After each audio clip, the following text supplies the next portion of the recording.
যারা ওয়েব অ্যাপে আছো তারা একটু কমেন্ট করে জানিয়ে দাও তো আমার ভয়েসটা ঠিকমতো শোনা যাচ্ছে কিনা এবং বোর্ড ঠিকমতো দেখতে পাচ্ছ কিনা, আর আমি ঠিকঠাক গ্রুপে লাইভে আসছি কিনা, ঠিকঠাক সাইকেল ঠিকঠাক গ্রুপে আসছি কিনা। ওকে, ঠিক আছে। যেহেতু রুটিন একটু চেঞ্জ হয়েছে তোমরা জানো, তাই একটু জিজ্ঞেস করলাম যে ঠিকঠাক গ্রুপে আসছে কিনা।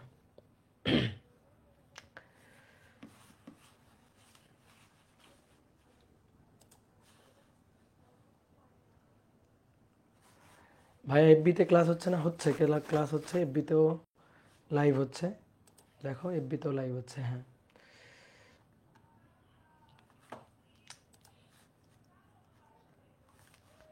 ভাই, স্ক্রিন দেখা যায় না, স্ক্রিন তো দেখা যাচ্ছে। তুমি আবার একটু বের হয়ে তারপরে ঢোকো। অনেক সময় নেটের সমস্যা থাকলে তখন স্ক্রিন ঠিক মতো দেখা যায় না।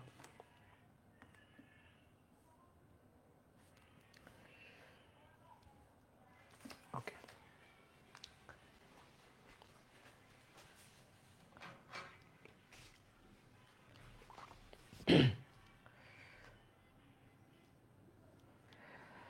ওকে, সবাইকে শুভেচ্ছা জানাচ্ছি আজকের ক্লাসে। আজকে আমরা নিউটনিয়ান বলবিদ্যা অধ্যায়ের 3 নম্বর ক্লাসটা করব। তো এর আগে অলরেডি আমরা 2টা ক্লাস করে ফেলছি, আমরা কিন্তু অনেক পড়ে ফেলছি এই অধ্যায়ের।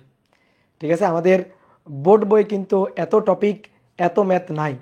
আমরা এখানে ক্লাসে ধরো যে যতগুলা ম্যাথ বা যত বিভিন্ন টপিক বিভিন্ন নিয়মে আমরা দেখে থাকি, ডেরিভেশন দেখে থাকি, ইভেন একটা ম্যাথের যেমন বিভিন্নভাবে করা যায় সেই যে পথ বা প্রসিডিউরটা আমরা দেখে থাকি, এটা কিন্তু তুমি বোর্ড বইতে ওইভাবে খুঁজে পাবে না।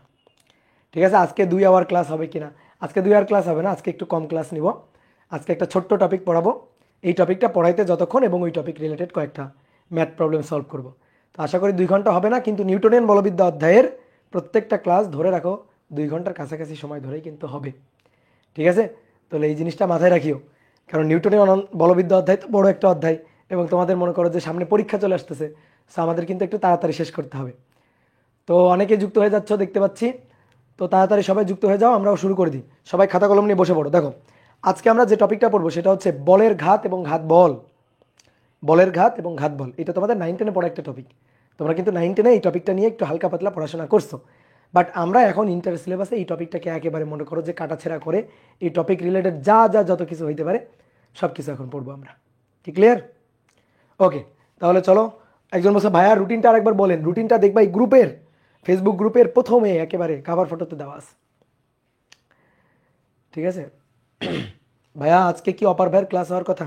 না, আজকে অপার ভাইয়ের ক্লাস হওয়ার কথা না, আজকে আমার ক্লাস হওয়ার কথা। ঠিক আছে, আজকে অপূর্ব ভাইয়ের ক্লাস হওয়ার কথা। বলো তো এটা কে, কোন ভাই? অপূর্ব ভাই তো নাকি? ঠিক আছে না, আজকে অপূর্ব ভাইয়ের ক্লাস হওয়ার কথা। আজকে অপার ভাইয়ের ক্লাস না, আজকে রুটিনটা একটু চেঞ্জ হয়েছে। ঠিক আছে, তোমরা কভার ফটোতে দেখে নিও, একটু রুটিনটা চেঞ্জ হয়েছে, তো এই কারণে আজকে আমার ক্লাস হওয়ার কথা। কি তাই তো? হ্যাঁ, কালকে রাতে রুটিন দিছে, রুটিন দেওয়া হয়েছে গ্রুপে, দেখো রুটিন দেওয়া হয়েছে, চিল্লাইতেছে রুটিন দেওয়া হয় নাই। রুটিন দেওয়া হয়েছে, দেখিও। তো চলো আমরা ঘাত বল এবং বলের ঘাত এই টপিকটা পড়বো। তো এই টপিকটা পড়তে গেলে একটা জিনিস আমাদের একটু লাগবে, সেই জিনিসটা হচ্ছে যোগজীকরণ। অন্তরীকরণ আমরা জানি, অন্তরীকরণ পরিবর্তনের হার নির্ণয় করে, ঢাল নির্ণয় করে, জানি। কিন্তু এখন আমাদের একটু যোগজীকরণ বা সমাকলন এটা সম্পর্কে একটু আইডিয়া রাখা লাগবে। যোগজীকরণ বা এর আর একটা নাম আছে কি, সমাকলন, আর ইংরেজিতে বলা হয় ইন্টিগ্রেশন। ইংরেজিতে বলা হয় ইন্টিগ্রেশন। অন্তরীকরণ হচ্ছে ডিফারেন্সিয়েশন আর যোগজীকরণ হচ্ছে ইন্টিগ্রেশন। তো এইটা একটু জানা লাগবে, এটার একটু বেসিক জ্ঞান লাগবে। তো দেখো অনেকে হয়তো জানো, বাট অনেকে হয়তো জানো না। তোমরা তো কথা শুনো না, তোমাদের তো বলি যে একটু তোমরা সিরিয়াল বাই ক্লাসগুলো করবা। তোমরা ডিফারেন্সিয়েশন ইন্টিগ্রেশনের বেসিক ক্লাস, পাঠ প্রস্তুতি পর্বের ক্লাসটা ইউটিউব থেকে করবা, এবং তারপরে তোমরা ভেক্টর পড়বা, তারপরে তোমরা নিউটনের বলবিদ্যার ক্লাস দেখবা।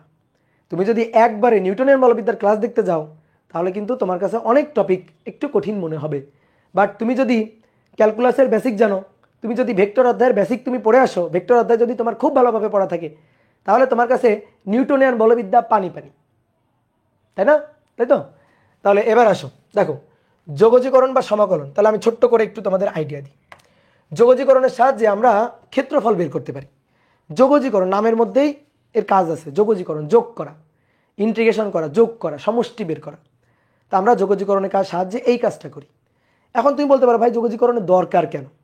তো দেখো আমি তোমাকে একটু গ্রাফে তোমাকে একটু দেখাই যোগজীকরণ দরকার কেন। যোগজীকরণ হচ্ছে অন্তরীকরণের বিপরীত গাণিতিক প্রক্রিয়া। যোগজীকরণ এটা হচ্ছে অন্তরীকরণের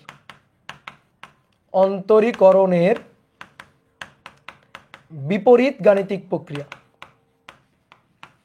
বিপরীত গাণিতিক প্রক্রিয়া।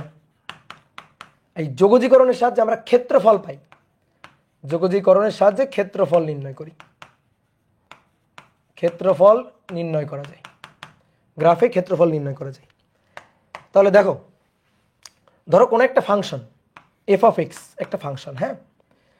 তো এই এফ অফ এক্সকে যদি আমি অন্তরীকরণ করি, এফ অফ এক্স একটা ফাংশন, এই ফাংশনকে যদি আমি অন্তরীকরণ করি, অন্তরীকরণ করা মানে ডিডিএক্স করা, ঠিক আছে। অন্তরীকরণ করা মানে ডিডিএক্স। ধরো এই ফাংশন যেহেতু এটা এফ অফ এক্স, তাহলে এক্স এর সাপেক্ষে ডিডিএক্স অন্তরীকরণ করি, তাহলে আমি ধরো এফ ড্যাশ এক্স পাইলাম অন্তরীকরণের ফলাফল। যেমন মনে করো এক্স স্কোয়ার, তাকে অন্তরীকরণ করলে 2x পাইলাম। এই এক্স স্কোয়ারকে অন্তরীকরণ করলে 2x পাওয়া যায়। এবার অন্তরীকরণের উল্টা গাণিতিক প্রক্রিয়া হচ্ছে যোগজীকরণ। অর্থাৎ আমি যদি এবার এফ ড্যাশ এক্সকে যোগজীকরণ করি, উল্টা যোগজীকরণ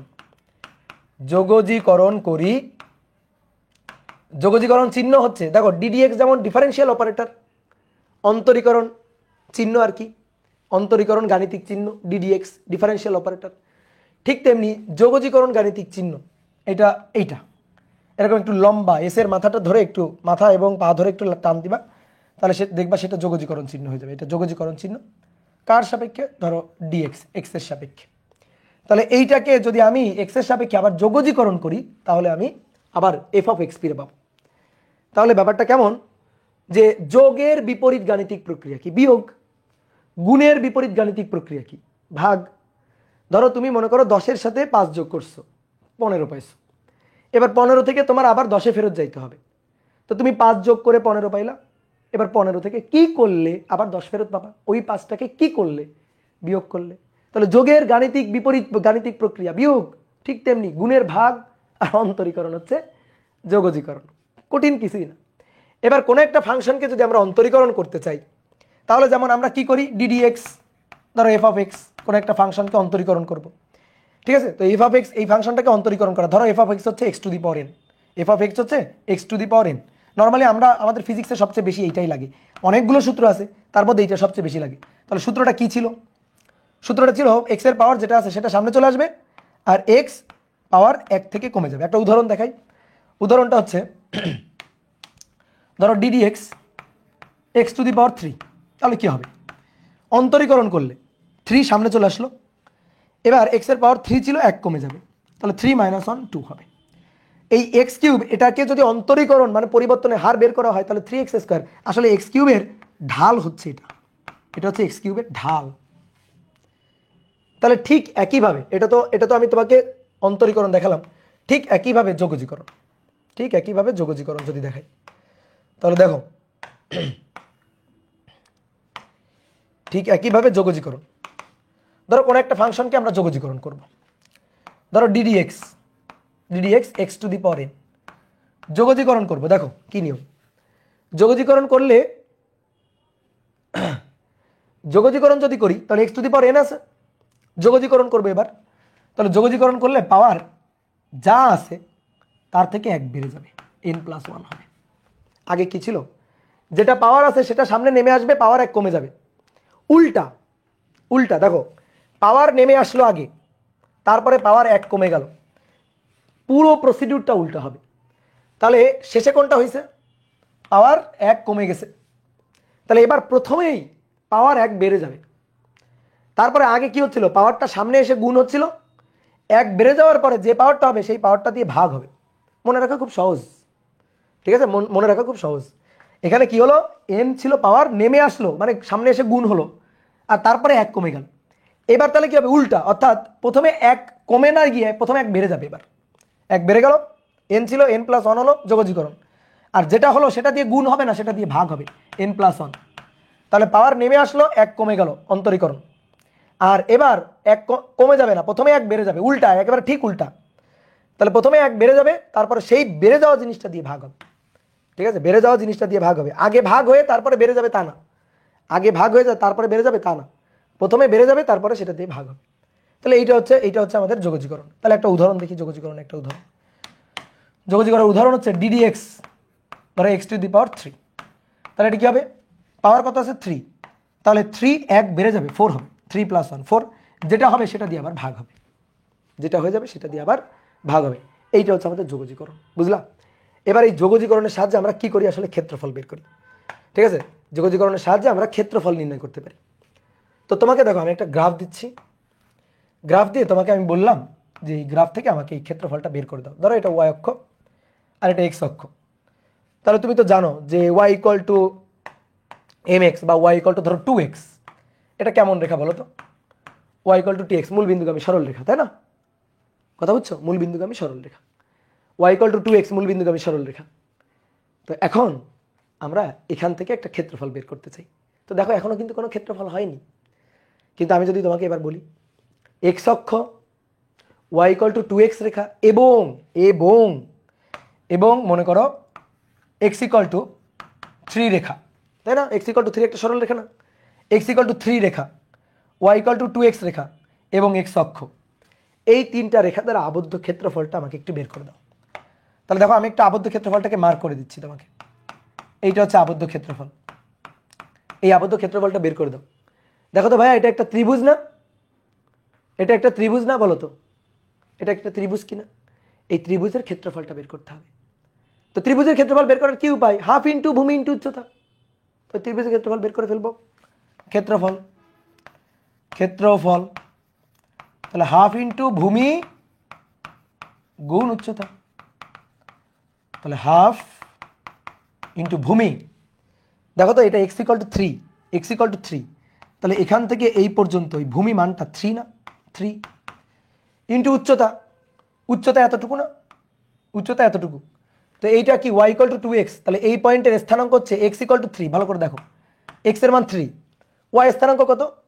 এক্স এর মানটা 3, এখানে বসাও, 3 বসাও, 2 গুণ 3, 3 দুগুণে 6, তাহলে এই বিন্দুর স্থানাঙ্ক হচ্ছে 3 ইন্টু 6, 3,6, তাহলে এটা 3 আর এটা 6, তাহলে এটা হচ্ছে 6। হাফ ইন্টু ভূমি 3 আর উচ্চতা কত? উচ্চতা হচ্ছে 6, তাহলে 6 আর 2 কাটাকাটি করে 3, 3 তিরককে 9, তাহলে এই ক্ষেত্রফলটা 9 বর্গ একক। বুঝলা? এই ত্রিভুজের ক্ষেত্রফলটা আমি বের করে ফেলছি। কত? ত্রিভুজের ক্ষেত্রফল 9 বর্গ একক। এটা তো 9 10-এর নিয়মে করছি, হাফ ইন্টু ভূমি ইন্টু উচ্চতা দিয়ে। এটা তো সেই পুরোনো দিনের মেথড, ওই মেথডে করছি। এবার দেখো এইটা না, আমি তোমাকে বললাম না যে অন্তরীকরণের বিপরীত গাণিতিক প্রক্রিয়া যোগজীকরণ এবং এর সাথে আমরা ক্ষেত্রফল পাই। আমি তোমার বলছি না প্রথমে? আমি তোমাকে দেখো, এবার আমি তোমাকে দেখাবো, আগে থেকে যে বের করে রাখলাম নয়, আমি তোমাকে দেখাবো এবার আমি যোগজীকরণ করে এই ক্ষেত্রফল সমষ্টি, ক্ষেত্রের সমষ্টি ক্ষেত্রফল, এটা আমি যোগজীকরণ করে বের করব এবং তার মান আসবে 9।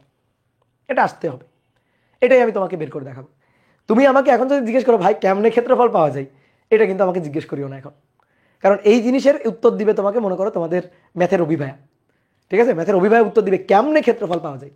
ঠিক আছে, আমিও উত্তর দিতে পারবো, কিন্তু ওই যে পাঠ প্রস্তুতি পর্বের ক্লাসগুলো 10টা ক্লাস ইউটিউবে চ্যানেলে আছে, অপূর্ব ফিজিক্স পাঠ প্রস্তুতি পর্ব লিখে সার্চ দিবা, দেখবা চলে আসে। ওইখানে আমি তোমাকে একেবারে ইন ডিটেল দেখাইছি কেমনে কেমনে ক্ষেত্রফল পাওয়া যায়, কেন যোগজীকরণ করে ক্ষেত্রফল পাওয়া যায়, কেন অন্তরীকরণের বিপরীত গাণিতিক প্রক্রিয়া যোগজীকরণ, অন্তরীকরণ করলে আমরা ঢাল পাই, যোগজীকরণ করলে কেন ক্ষেত্রফল পাই, কেন সেটা অন্তরীকরণ যোগজীকরণের গাণিতিক উল্টা গাণিতিক প্রক্রিয়া, আর যোগজীকরণ কেন অন্তরীকরণের উল্টা গাণিতিক প্রক্রিয়া, সবকিছু এখানে দেখানো হয়েছে। কি ক্লিয়ার? তাহলে দেখো অনেকে এই জিনিসগুলো যখনই মনে করো এই অধ্যায়ে আমি ডিফারেন্সিয়েশনে কোনো জিনিস করাচ্ছি, তখন তোমরা কি করছো, ওই ডিসকাশন গ্রুপে অনেক পোস্ট দিচ্ছ, কারণ অনেকের ডিফারেন্সিয়েশন করা নেই, কারণে তোমাদের অনেকের বুঝতে সমস্যা হচ্ছে। তো দেখো আমি তোমাকে দেখো, আমার যেহেতু যোগজীকরণটা এখন লাগবে, আমি তোমাকে যোগজীকরণের বেসিকটা একটু দেখাই নিচ্ছি। এটা ওয়াই, এটা এক্স। তাহলে দেখো মূলবিন্দুগামী সরল রেখা y equal to 2x, y equal to 2x, তাহলে এবার x ইকুয়াল টু 3 রেখা দ্বারা আবদ্ধ ক্ষেত্রফলটা আমাদের বের করতে হবে, কিন্তু এবার আমরা যোগজীকরণের সাহায্যে বের করব। যোগজীকরণের সাহায্যে এই ক্ষেত্রফলটা আমি পাবো, যোগজীকরণের সাহায্যে এই ক্ষেত্রফলটা আমি পাবো। দেখো বলো তো এখানে x কত? x হচ্ছে 0, আর এখানে x কত? x হচ্ছে 3। তাহলে এই ক্ষেত্রফল শুরু হয়েছে 0 থেকে, x এর মান 0 থেকে শুরু, আর x এর মান 3-এ গিয়ে শেষ। এই যে ক্ষেত্রফল কোন রেখা দ্বারা? এই যে y = 2x, এটাই তো আমার ফাংশন অফ x, এটাই তো আমার f of x, যে y = 2x, f of x = 2x। তাহলে এই যে আবদ্ধ ক্ষেত্রফলটা আমার দরকার। হ্যাঁ, তাহলে আমি এখন যোগজীকরণ, এই রেখা দ্বারা আবদ্ধ ক্ষেত্রফল না এই ফাংশন, এই রেখা দ্বারা আবদ্ধ ক্ষেত্রফল। তাহলে আমি ক্ষেত্রফল বের করার জন্য এই ইকুয়েশনকে, এই যে এইটা ইকুয়েশন, এই ইকুয়েশনকে ইন্টিগ্রেশন করব। ইন্টিগ্রেশন করতে গেলে একটা লিমিট লাগে, লিমিট। সেই লিমিটটা হচ্ছে 0 to 3, কারণ 0 থেকে শুরু, 3-তে গিয়ে শেষ। আমি যদি বলতাম না আমার আরো বেশি ক্ষেত্রফল লাগবে, x = 4 পর্যন্ত লাগবে, তাহলে আমি x = 4 নিতাম, আরো একটুকু ক্ষেত্রফল বাড়তো, লিমিট বাড়তো। কিন্তু আমি চাচ্ছি যে না, আমার লাগবে x = 3 পর্যন্ত ক্ষেত্রফল, এইটুকু আমার দরকার। x = 3 পর্যন্ত ক্ষেত্রফল, এইটুকু আমার দরকার। তাহলে বলো এর ক্ষেত্রফলটা কিভাবে বের করব? যোগজীকরণ দিয়ে। ভালো করে দেখো, এরিয়া, ক্ষেত্রফল, এরিয়া। এই যে যোগজীকরণ, কাকে? f of x কে বা y K, f of x যা y ও তাই। কার সাপেক্ষে? x এর সাপেক্ষে। যার সাপেক্ষে তার লিমিট বসাইতে হয়, ঠিক আছে? যার সাপেক্ষে তার লিমিট বসাইতে হয়। এই যে এখান থেকে শুরু, এখানে গিয়ে শেষ। তাহলে x 0, x 3, লিমিট। এই যে x এর মান 0 থেকে 3। তাহলে এবার দেখো y = কত লেখা আছে? ও যে y = 2x, 2x dx 0 to 3, 0 to 3 limit বসাইতে হয় চিহ্নের উপরে আর নিচে, লিমিট বসাইতে হয়। লোয়ার লিমিট শুরু, আপার লিমিট শেষ। বুঝছো? এবার দেখো যারা নতুন, একেবারে 2 বাইরে চলে আসলো, x dx, x dx কে যদি যোগজীকরণ করি, x dx, x এর পাওয়ার কত আছে? 1, x এর পাওয়ার কত আছে? 1। তাহলে x dx, x এর পাওয়ার যদি 1 থাকে, x dx 2 বাইরে গেল, x dx, তাহলে x এর পাওয়ার 1 যোগ 1, আর নিচে 1 যোগ 1 2, 2 দিয়ে ভাগ। x এর পাওয়ার কত আছে? 1। তাহলে x এর পাওয়ার 1 আছে, 1 যোগ 1 2, নিচে আবার কত দিয়ে ভাগ? 2 দিয়ে ভাগ। এইবার কি করতে হয়? একটা থার্ড ব্র্যাকেট দিতে হয়। ইন্টিগ্রেশন হয়ে গেলে একটা থার্ড ব্র্যাকেট দিয়ে, থার্ড ব্র্যাকেট নিচে এখানে লোয়ার লিমিট, উপরে এখানে আপার লিমিট বসাইতে হয়। এবার আসো আমরা মান বসাবো। দেখো এবার মান বসাবো। তাহলে এই 2টাকে বাইরে নিয়ে যাও, 2টাকে বাইরে নিয়ে গেলে 2 2 কাটাকাটি। তাহলে x² তার লোয়ার লিমিট 0, আপার লিমিট 3, অর্থাৎ কি হবে জানো? একবার 3 বসবে x এর মান, একবার 0 বসবে, আর মাঝখানে হবে মাইনাস। ঠিক আছে, মাঝখানে হবে মাইনাস। তাহলে x এর মান 3, 3-এর স্কয়ার, ঠিক আছে, বিয়োগ 0, 0 স্কয়ার, মাঝখানে মাইনাস। আপার লিমিট, x এর মান আপার লিমিট বসাবা, লোয়ার লিমিট বসাবা, বিয়োগ করে দিবা। তাহলে কত হচ্ছে? 9 বর্গ একক। দেখো তো মিললো কিনা, দেখো 9 বর্গ একক মিললো কিনা? মিললো? মিলছে। এবার অনেকের প্রশ্ন হচ্ছে, ভাই যোগজীকরণ করে ক্ষেত্রফল পাই, মানলাম, কিন্তু আপনার যোগজীকরণ হচ্ছে আমার হাফ ইন্টু ভূমি ইন্টু উচ্চতাই ভালো, কি তাই না? যে ভাই যোগজীকরণ করে ক্ষেত্রফল পাওয়া যায়, এটা মানলাম, আপনার কথা মানলাম, বিশ্বাস করলাম, কোনো সমস্যা নেই, কিন্তু যোগজীকরণের চেয়ে তো আমার এই হাফ ইন্টু ভূমি ইন্টু উচ্চতা, এত সুন্দর সূত্র থাকতে যোগজীকরণের কি দরকার? কি কথা বুঝছো? তাই না? বলো, এত সুন্দর সূত্র যদি হাফ ইন্টু ভূমি ইন্টু উচ্চতা থাকে, তাহলে যোগজীকরণের কি দরকার? তাই না? এটাই তো কাহিনী, যে হ্যাঁ তাই তো, এত সুন্দর সূত্র থাকতে, হাফ ইন্টু ভূমি ইন্টু উচ্চতা থাকতে যোগজীকরণ কেন করলাম? হ্যাঁ, এখন থেকে আর আমরা যোগজীকরণ করবো না, তাহলে কোনো ক্ষেত্রফল বের করার জন্য আর আমরা কখনো যোগজীকরণ করবো না। ঠিক আছে, তাহলে আমরা মানে নিলাম যে আর যোগজীকরণ আমরা করবো না। তাহলে তুমি এবার আমার একটা ক্ষেত্রফল বের করে দিবা। ধরো y = 2x² + 3x + 2, এরকম একটা ফাংশন, এটা আঁকা বাঁকা, এই ফাংশনটা এটা আঁকা বাঁকা ফাংশন, y = 2x² + 3x + 2, এরকম আঁকা বাঁকা কিছু একটা হবে, সরল রেখা না, এটা আমি শিওর। ঠিক আছে, অনেকে বিশ্বাস করতে চায় না, বিশ্বাস না করতে চাইলে কোনো সমস্যা নেই, ডিসমস অ্যাপ আছে আমাদের। ঠিক আছে, ডিসমস অ্যাপে আঁকে ফেলবা, দেখবা ইকুয়েশন কেমন বোঝা যাবে। তাহলে y = দেখো, y = x এর পাওয়ার, ধরো x এর পাওয়ার 3, x এর পাওয়ার দিলাম 3, তারপরে এর সাথে আরো +2x দিলাম, ধরো 2x² দিলাম, তারপরে মাইনাস দিলাম 4, ঠিক আছে, মাইনাস দিলাম ধরো 4x, এরকম দিলাম। এই দেখো আঁকা বাঁকা ক্ষেত্রফল, দেখছো? এই যে এরকম আঁকা বাঁকা ক্ষেত্রফল, দেখো দেখো, এটা কি সরল রেখা মনে হচ্ছে তোমার কাছে? সরল রেখা মনে হচ্ছে? সরল রেখা মনে হচ্ছে না, এরকম একটা আঁকা বাঁকা ক্ষেত্রফল। কি ক্লিয়ার? তাহলে এবার মনে করো কোনো একটা, এটা ধরো একটা ফাংশন, ঠিক আছে, 2x² + 3x + 2, তো এরকম একটা আঁকা বাঁকা ক্ষেত্রফল ধরো। ঠিক আছে, ধরো কেমন হবে আমরা জানি না, ধরলাম এরকম একটা আঁকা বাঁকা ক্ষেত্রফল। তো এবার আমি তোমাকে বললাম, নাও এবার আমাকে ক্ষেত্রফল বের করে দাও। ক্ষেত্রফল বের করে দিবা x = 2 থেকে, এই যে দাগ দিয়ে দিলাম x = 3, এই বেড়ার মধ্যে, বেড়া লিমিট বেড়া, এই বেড়াটুকুর মধ্যে আমার একটু ক্ষেত্রফল বের করে দিবা। নাও হাফ ইন্টু ভূমি ইন্টু উচ্চতা কাটাও, ত্রিভুজের ক্ষেত্রফল, ঠিক আছে, হাফ ইন্টু ভূমি ইন্টু উচ্চতা, খাটাও, হবে না? হবে ত্রিভুজের ক্ষেত্রফল হাফ ইন্টু ভূমি ইন্টু উচ্চতা। বৃত্তের ক্ষেত্রফল হবে না, পাই আর স্কয়ার, এটা বৃত্ত, পাই আর স্কয়ার। তাহলে বর্গের ক্ষেত্রফল বাহু গুণ বাহু, বলো হবে? কি করব? এটা না আয়তক্ষেত্র, না ত্রিভুজ, না বর্গ, না রম্বস, না সামন্তরিক, না ত্রিভুজ, সরি বৃত্ত, মানে আমি জানা কোনোটার মধ্যে কোনো নিয়মিত আকারের ক্ষেত্রফল না এটা। এটা কোনো নিয়মিত আকারের ক্ষেত্রফল না। তাহলে এর যদি এখন ক্ষেত্রফল আমার বের করতে হয়, তাহলে তো আমার মাথায় হাত পড়ে গেছে যে এর ক্ষেত্রফল আমি কেমনে বের করব। এর ক্ষেত্রফল বের করার তো কোনো উপায় নেই। এইবার আসো, তুমি এখানে এসে ধাক্কা খাইছো না, এই যে 9-10-এর জ্ঞান নিয়ে তুমি এখানে এসে একটা উষ্ঠা খাইছো। তো দেখো 9-10-এর জ্ঞান নিয়ে এখানে এসে একটা ধাক্কা খেয়ে গেছো, পড়ে গেছো তুমি, হাই হাই হাই কি করবো এখন। এবার দেখো এই এই যে বিপদ থেকে তোমাকে উদ্ধার করার জন্য আসছে ক্যালকুলাস। এই বিপদ থেকেই তোমাকে উদ্ধার করার জন্য আসছে যোগজীকরণ। ভাইয়া যোগজীকরণের সাহায্যে যে কোনো কার্ভের, যে কোনো অনিয়মিত ক্ষেত্রের ক্ষেত্রফল বের করা যায়। আমি এখানে এসে ত্রিভুজ নাকি আয়তক্ষেত্র কোনটা কাটাবো, বিপদে পড়ে গেছি, এই ক্ষেত্রফল বের করার উপায় খুঁজে পাচ্ছি না।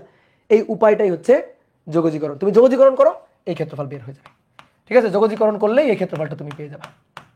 ঠিক আছে, তাহলে এটা ফাংশন দেওয়া আছে, যোগজীকরণ করে ক্ষেত্রফল বের করতে হবে। এরিয়া এ ইন্টিগ্রেশন ওয়াই ডি এক্স। ঠিক আছে, তাহলে integration 2x² plus 3x plus 2 এর ডিএক্স, লিমিট 0 সরি 2, এবার 2 থেকে 3, 2 থেকে 3। তাহলে এবার কি হবে দেখো, একবারে করব, 2 বাইরে যাবে, x এর পাওয়ার কত আছে 2, তাহলে x এর পাওয়ার হবে 3, x এর পাওয়ার হবে 3, সেই 3 দিয়ে আবার ভাগ।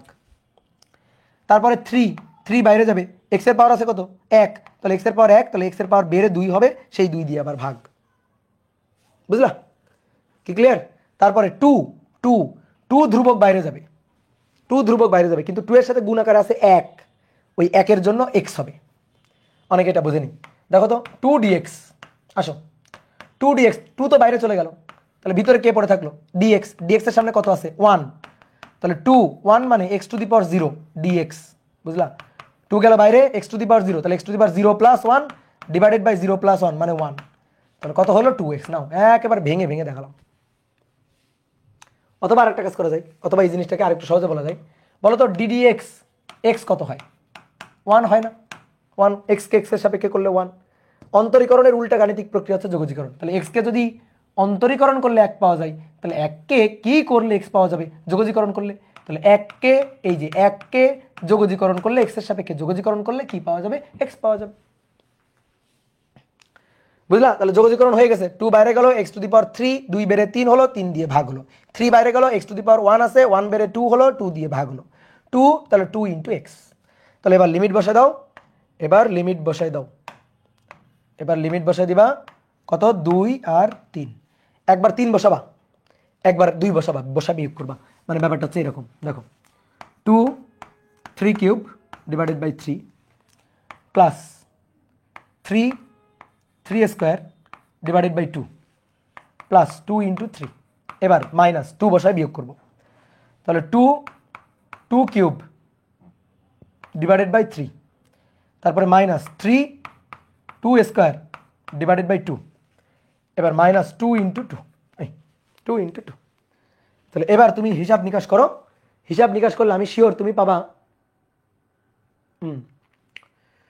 ঠিক আছে, তুমি পাবা 22.167। এই তোমাদের কিন্তু বিশ্বাস করলাম, ভুল টুল বলো না কিন্তু, 22 অবশ্য ভুল বললে আমি এখন যাচাই করে নিব, 22.167 এত একক, এত বর্গ একক, সরি এত বর্গ একক, বুঝতে পারছো, এত বর্গ একক, এই হচ্ছে এরিয়া, এই হচ্ছে আমাদের ক্ষেত্রফল।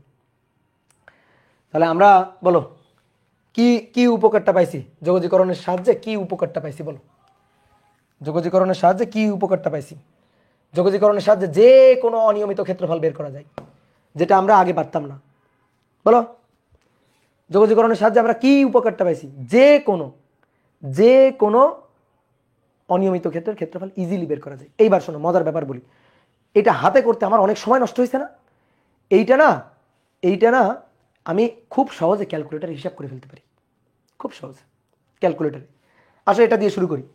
দেখো ইন্টিগ্রেশন 2x dx 0 থেকে 3, দেখো তাকাও ক্যালকুলেটারে এটা আমরা হিসাব করতে পারি।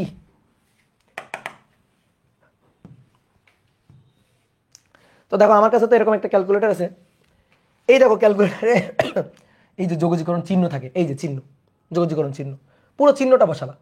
তারপর আমার ছিল কি, প্রথমটা ছিল 2x, তাই না? 2x, তো x কিভাবে বসাবা? ঠিক আছে, 2x, তো x কিভাবে বসাবা? আলফা চাপ দিয়ে এই যে ফার্স্ট ব্র্যাকেটের লাস্টেরটা, দেখো আলফা চাপ দিয়ে ফার্স্ট ব্র্যাকেটের লাস্টেরটা, ওই যে আলফা যে একটু ওই যে লাল কালি দিয়ে লেখা আছে, তারপর ফার্স্ট ব্র্যাকেটের লাস্টে ওই যে উপরে কর্নার x লেখা আছে, তাহলে 2x এই যে বসাই দিলাম, 2x এই যে ব্র্যাকেট ক্লোজ করে দাও, লিমিট হচ্ছে 0, ও সরি এটা তো মানে ক্যালকুলেটার, আমি ভাবছি টাচ, তাহলে এটা 0 আর এটা হচ্ছে 3, 0 3, লিমিট বসালাম 0 3 লিমিট বসালাম। এইবার জাস্ট খালি সমান চিহ্ন চাপ দিব আর উত্তর চলে আসবে 9, এই দেখো উত্তর 9 চলে আসছে, এই দেখো উত্তর 9 চলে আসছে, দেখছো? তাহলে ক্যালকুলেটার কত সহজ হয়ে গেল। পরেরটা যদি করি, আমাদের পরেরটা কি ছিল, আবার দেখো ক্যালকুলেটর ইসে চাপতেছি, দেখো তো পরেরটা আমাদের কি ছিল, পরেরটা লিমিট ছিল 2 থেকে 3, পরেরটা লিমিট ছিল 2 থেকে 3, তাহলে আমি 2 বসালাম, এই যে 2 থেকে 3 বসালাম। এবার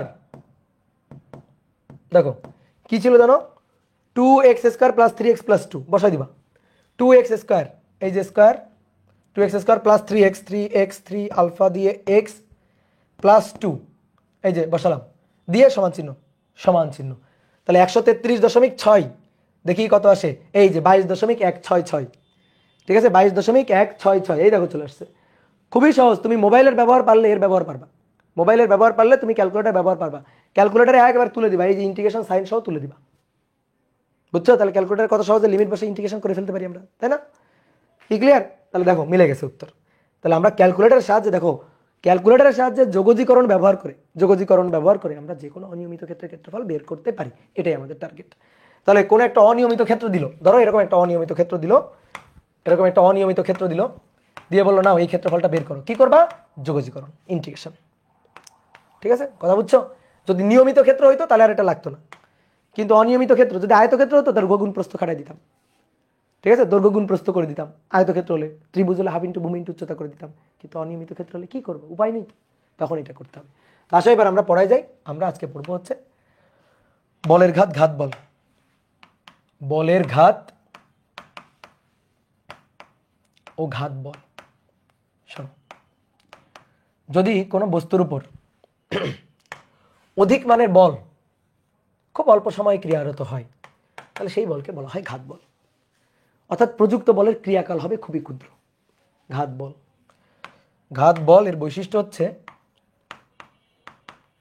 ঘাত বল হচ্ছে সেই বল যার ক্রিয়াকাল খুব ক্ষুদ্র, অল্প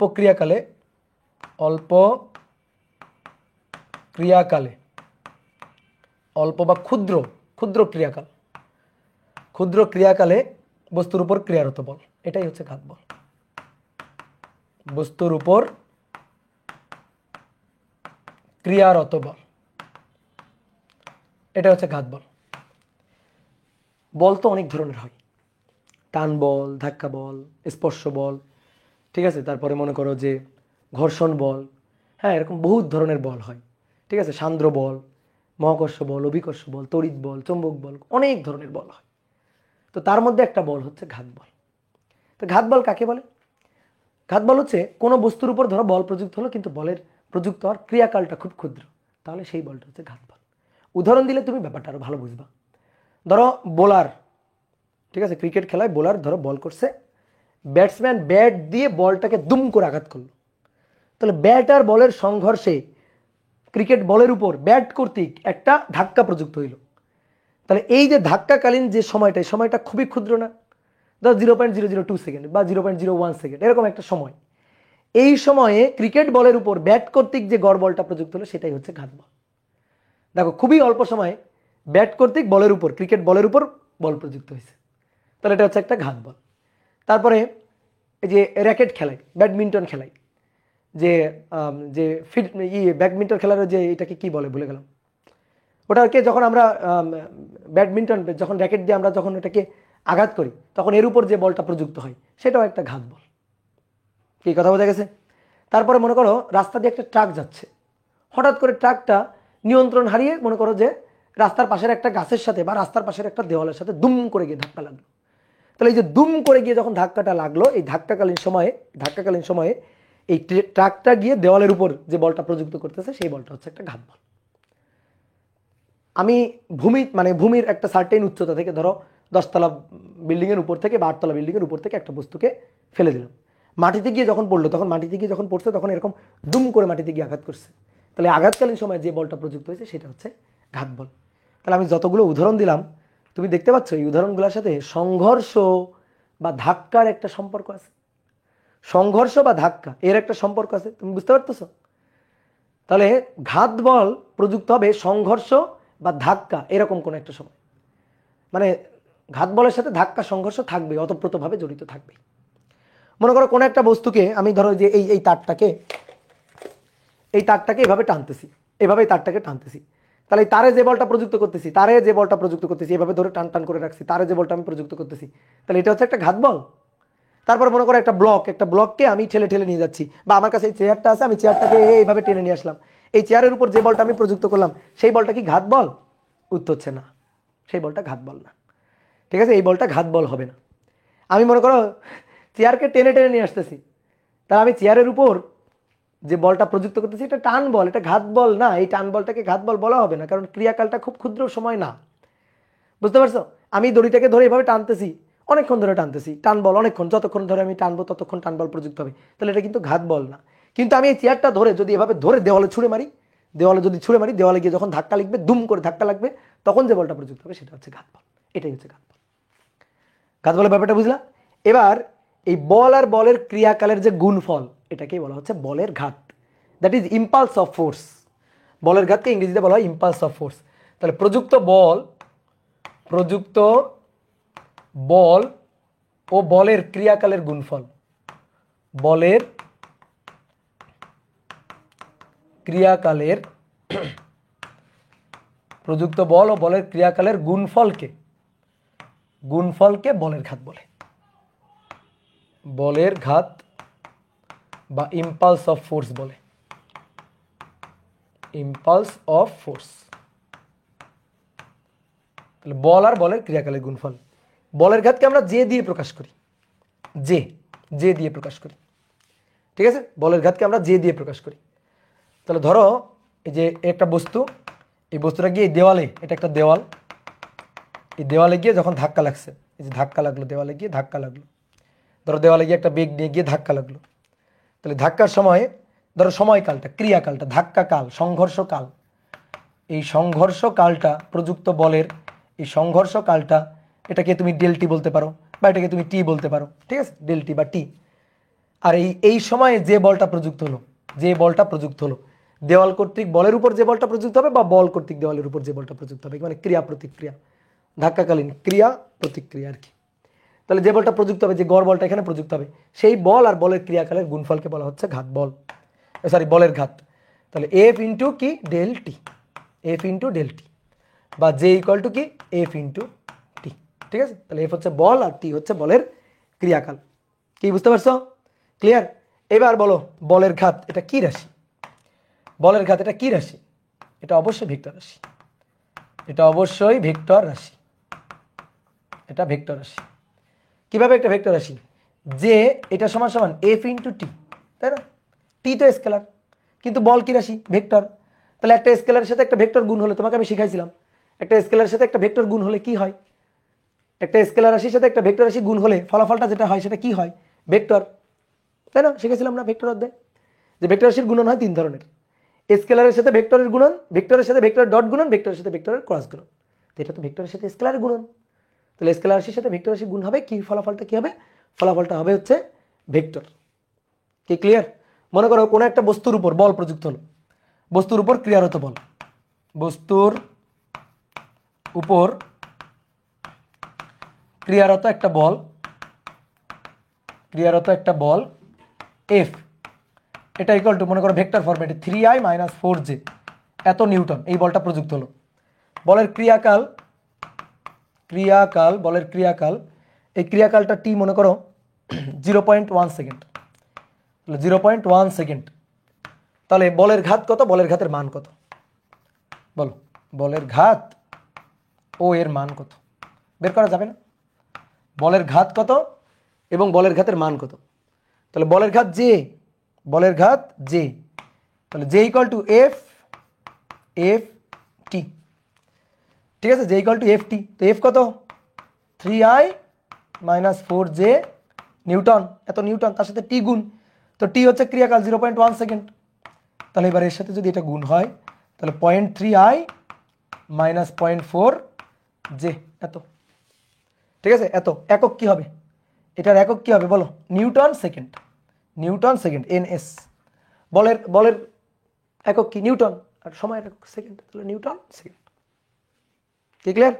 তাহলে এবার এখান থেকে হিসাব করবা, মান হিসাব করবা কিভাবে, মান, বলের ঘাতের মান j equal to root over এই যে এই ভেক্টরটার মান, তাহলে 0.3 স্কয়ার 0.4 স্কয়ার, এটা আমরা জানি পিথাগোরাস, 0.3 স্কয়ার 0.4 স্কয়ার, তাহলে হিসাব করলে তো 0.5ই হবে, তাহলে 0.5 নিউটন সেকেন্ড, এটা হচ্ছে বলের ঘাতের মান, ঠিক আছে, ইম্পালস অফ ফোর্সের মান, দ্য ম্যাগনিটিউড অফ ইম্পালস, ঠিক আছে, এই যে 0.5 এটা দ্য ম্যাগনিটিউড অফ ইম্পালস, অর্থাৎ বলের ঘাতের মান, ইম্পালসের মান। ঠিক ক্লিয়ার? আর ঘাত বল কি রাশি, ঘাত বল তো ভেক্টর রাশি, এটা তো ভেক্টর, এটা তো বলার অপেক্ষা রাখে না।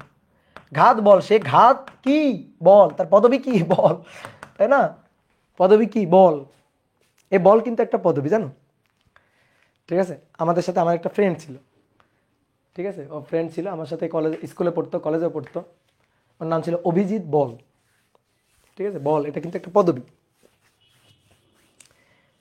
ঠিক আছে। তাহলে ঘাত বল, সেটা তো ঘাত কি বল, ফোর্স, ফোর্সের একক কি হবে, নিউটন, আর এটা তো অবশ্যই ভেক্টর রাশি, তাহলে বলের ঘাতও কিন্তু ভেক্টর, ঘাত বলও কিন্তু ভেক্টর, মাথায় রাখিও, কথা বুঝছো? ওকে, নেক্সট আসো। তাহলে এবার দেখো, আমরা তো একটু আগে দেখলাম যে বলের ঘাত আমরা কিভাবে হিসাব নিকাশ করি। এবার বলা হচ্ছে কি, বলের ঘাতই ভরবেগের পরিবর্তন, বলের ঘাত এটাই না ভরবেগের পরিবর্তন, ঠিক আছে, বলের, আচ্ছা এটা আমরা একটু পরে পরে দেখছি, তার আগে আরেকটা জিনিস দেখো, তুমি তো দেখলা যে বলের ঘাত, এটা আমরা হিসাব করলাম যে বলের ঘাত জে ইকুয়াল টু, তো f into del t by f into t. এবার শোনো, এই বলের ঘাত দুই ধরনের ক্ষেত্রে হয়, দুই ধরনের ক্ষেত্রে বলের ঘাত হিসাব করতে হয়, ঠিক আছে। একটা হচ্ছে ধ্রুব বলের জন্য, ধ্রুব বলের জন্য বলের ঘাত, আর একটা হচ্ছে পরিবর্তনশীল বলের জন্য। দেখো তুমি এখন বলতে পারবে, এখন যে হিসাব নিকাশ করবো না, দেখো তুমি নিজে নিজে বলবা, কথা বলতে পারবা, পরিবর্তনশীল বলের জন্য, পরিবর্তনশীল বলের জন্য দেখো বল দুই ধরনের হয়, ধ্রুব বল আর পরিবর্তনশীল বল। অর্থাৎ বলের মান সময়ের উপর যদি নির্ভর করে তাহলে সেটাকে বলা হয় ধ্রুব বল, সময়ের উপর নির্ভর করে করে চেঞ্জ হয় তাহলে সেটা হচ্ছে ধ্রুব বল। কিন্তু বলের মান সময়ের উপর যদি নির্ভর না করে, ফিক্সড থাকে, কনস্ট্যান্ট থাকে, সব সময় একই থাকে, তাহলে সেটাকে বলা হয় হচ্ছে ধ্রুব বল। আর যদি চেঞ্জ হয়, সময়ের উপর ভিত্তি করে চেঞ্জ হয়, তাহলে সেটাকে বলা হয় পরিবর্তনশীল বল। দেখো আমি তোমাকে একটা উদাহরণ দিই, তাহলে বুঝে যাবা। মনে করো কোনো একটা বস্তু, ধরো এই একটা বস্তু, এই বস্তুর উপর একটা বল প্রযুক্ত হলো, প্রযুক্ত সেই বলের মানটা হচ্ছে F equal to 2 Newton, 2 Newton. ধরো এই বলটা প্রযুক্ত হলো কতক্ষণ ধরে, বলের ক্রিয়াকালটা, বলের ক্রিয়াকাল, এই বলের ক্রিয়াকাল ডেল টি, এই ডেল টি হচ্ছে ধরো 2 সেকেন্ড, ধরো 2 সেকেন্ড ধরে বলটা প্রযুক্ত হইল ডেল টি, তাহলে 2 নিউটন বল 2 সেকেন্ড ধরে প্রযুক্ত হয়েছে। এই বলের মানটা কি চেঞ্জ হচ্ছে, ফিক্সড, 2 সেকেন্ড ধরে ফিক্সড।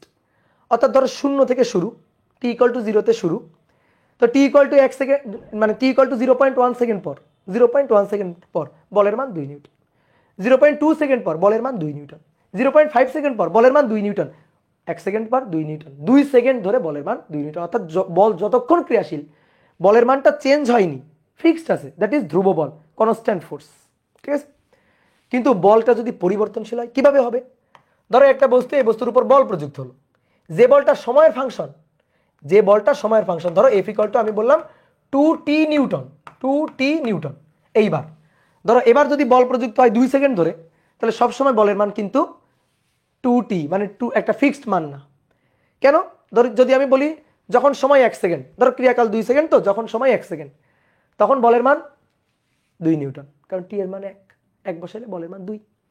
এবার যদি আমি বলি ক্রিয়াকাল হচ্ছে 2 সেকেন্ড, যখন 2 সেকেন্ড তখন বল কত, তাহলে টি এর মান 2 বসাবা, 2 দুগুণে 4, তাহলে তখন বলের মান হচ্ছে 4 নিউটন। এভাবে বলের মান আমি সময়ের উপর ভিত্তি করে দেখতে পাচ্ছি যে বিভিন্ন সময় বিভিন্ন রকম। তাহলে এই বলটাকে বলা হচ্ছে পরিবর্তনশীল বল। ধরো 10 সেকেন্ড ধরে বল প্রযুক্ত হয়েছে, প্রথম 1 সেকেন্ডে বলের মান 2 নিউটন, পরবর্তী 1 সেকেন্ডে মানে 2 সেকেন্ড যখন তখন 4 নিউটন, 3 সেকেন্ড যখন তখন 6 নিউটন, 4 সেকেন্ড যখন 8 নিউটন, 10 সেকেন্ড 5 সেকেন্ড যখন 10 নিউটন, এভাবে চেঞ্জ হচ্ছে। তাহলে এটা হচ্ছে পরিবর্তনশীল বল।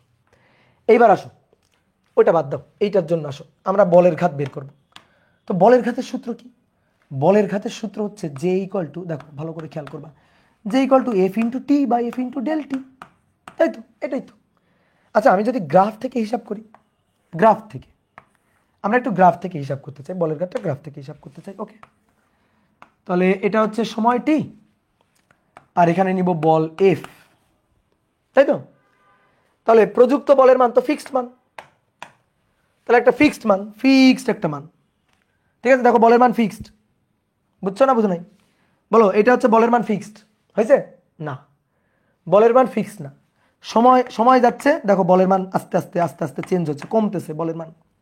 তাহলে এটা ধ্রুব বল না ভাই, তাহলে এটা হচ্ছে ধ্রুব বল। দেখো এইটা হচ্ছে ধ্রুব বল, কই যায় না কেন?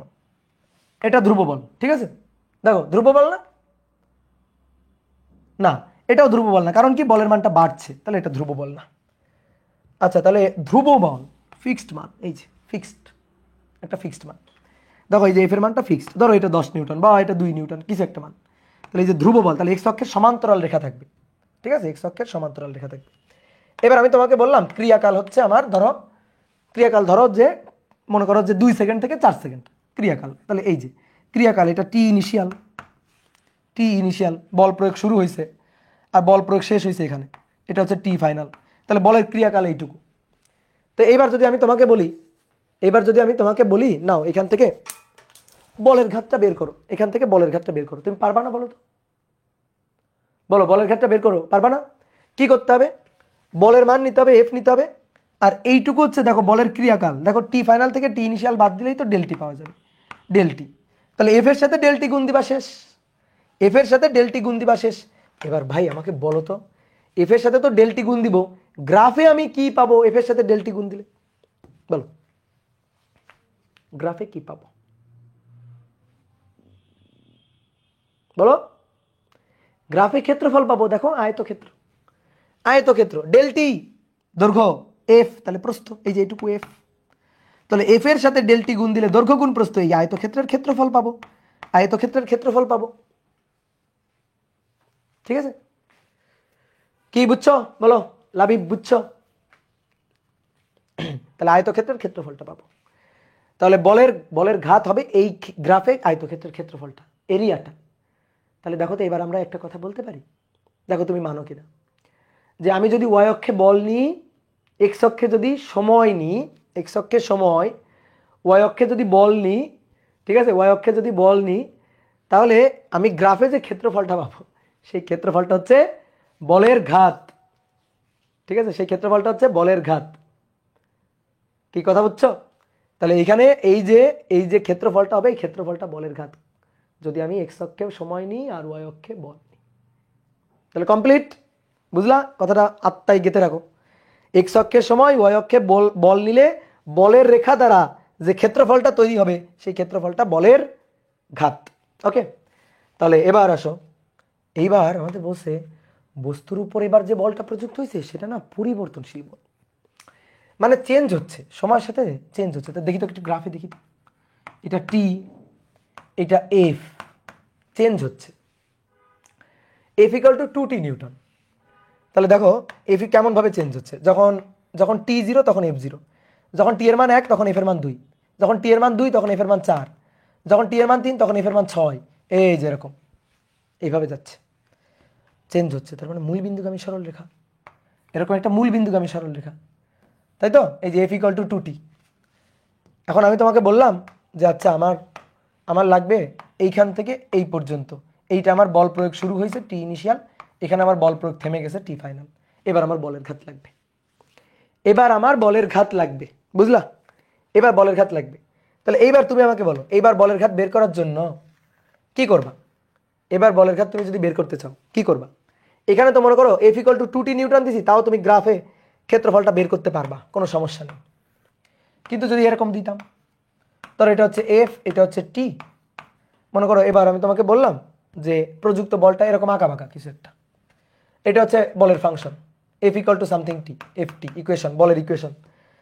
তাহলে এবার আমি তোমাকে বললাম না আমার এই লিমিটের মধ্যে আমাকে বের করে দাও টি ইনিশিয়াল, টি ফাইনাল, টি ফাইনাল। তাহলে বলের মানের জন্য আমাকে এবার একটু বলের ঘাত বের করে দাও।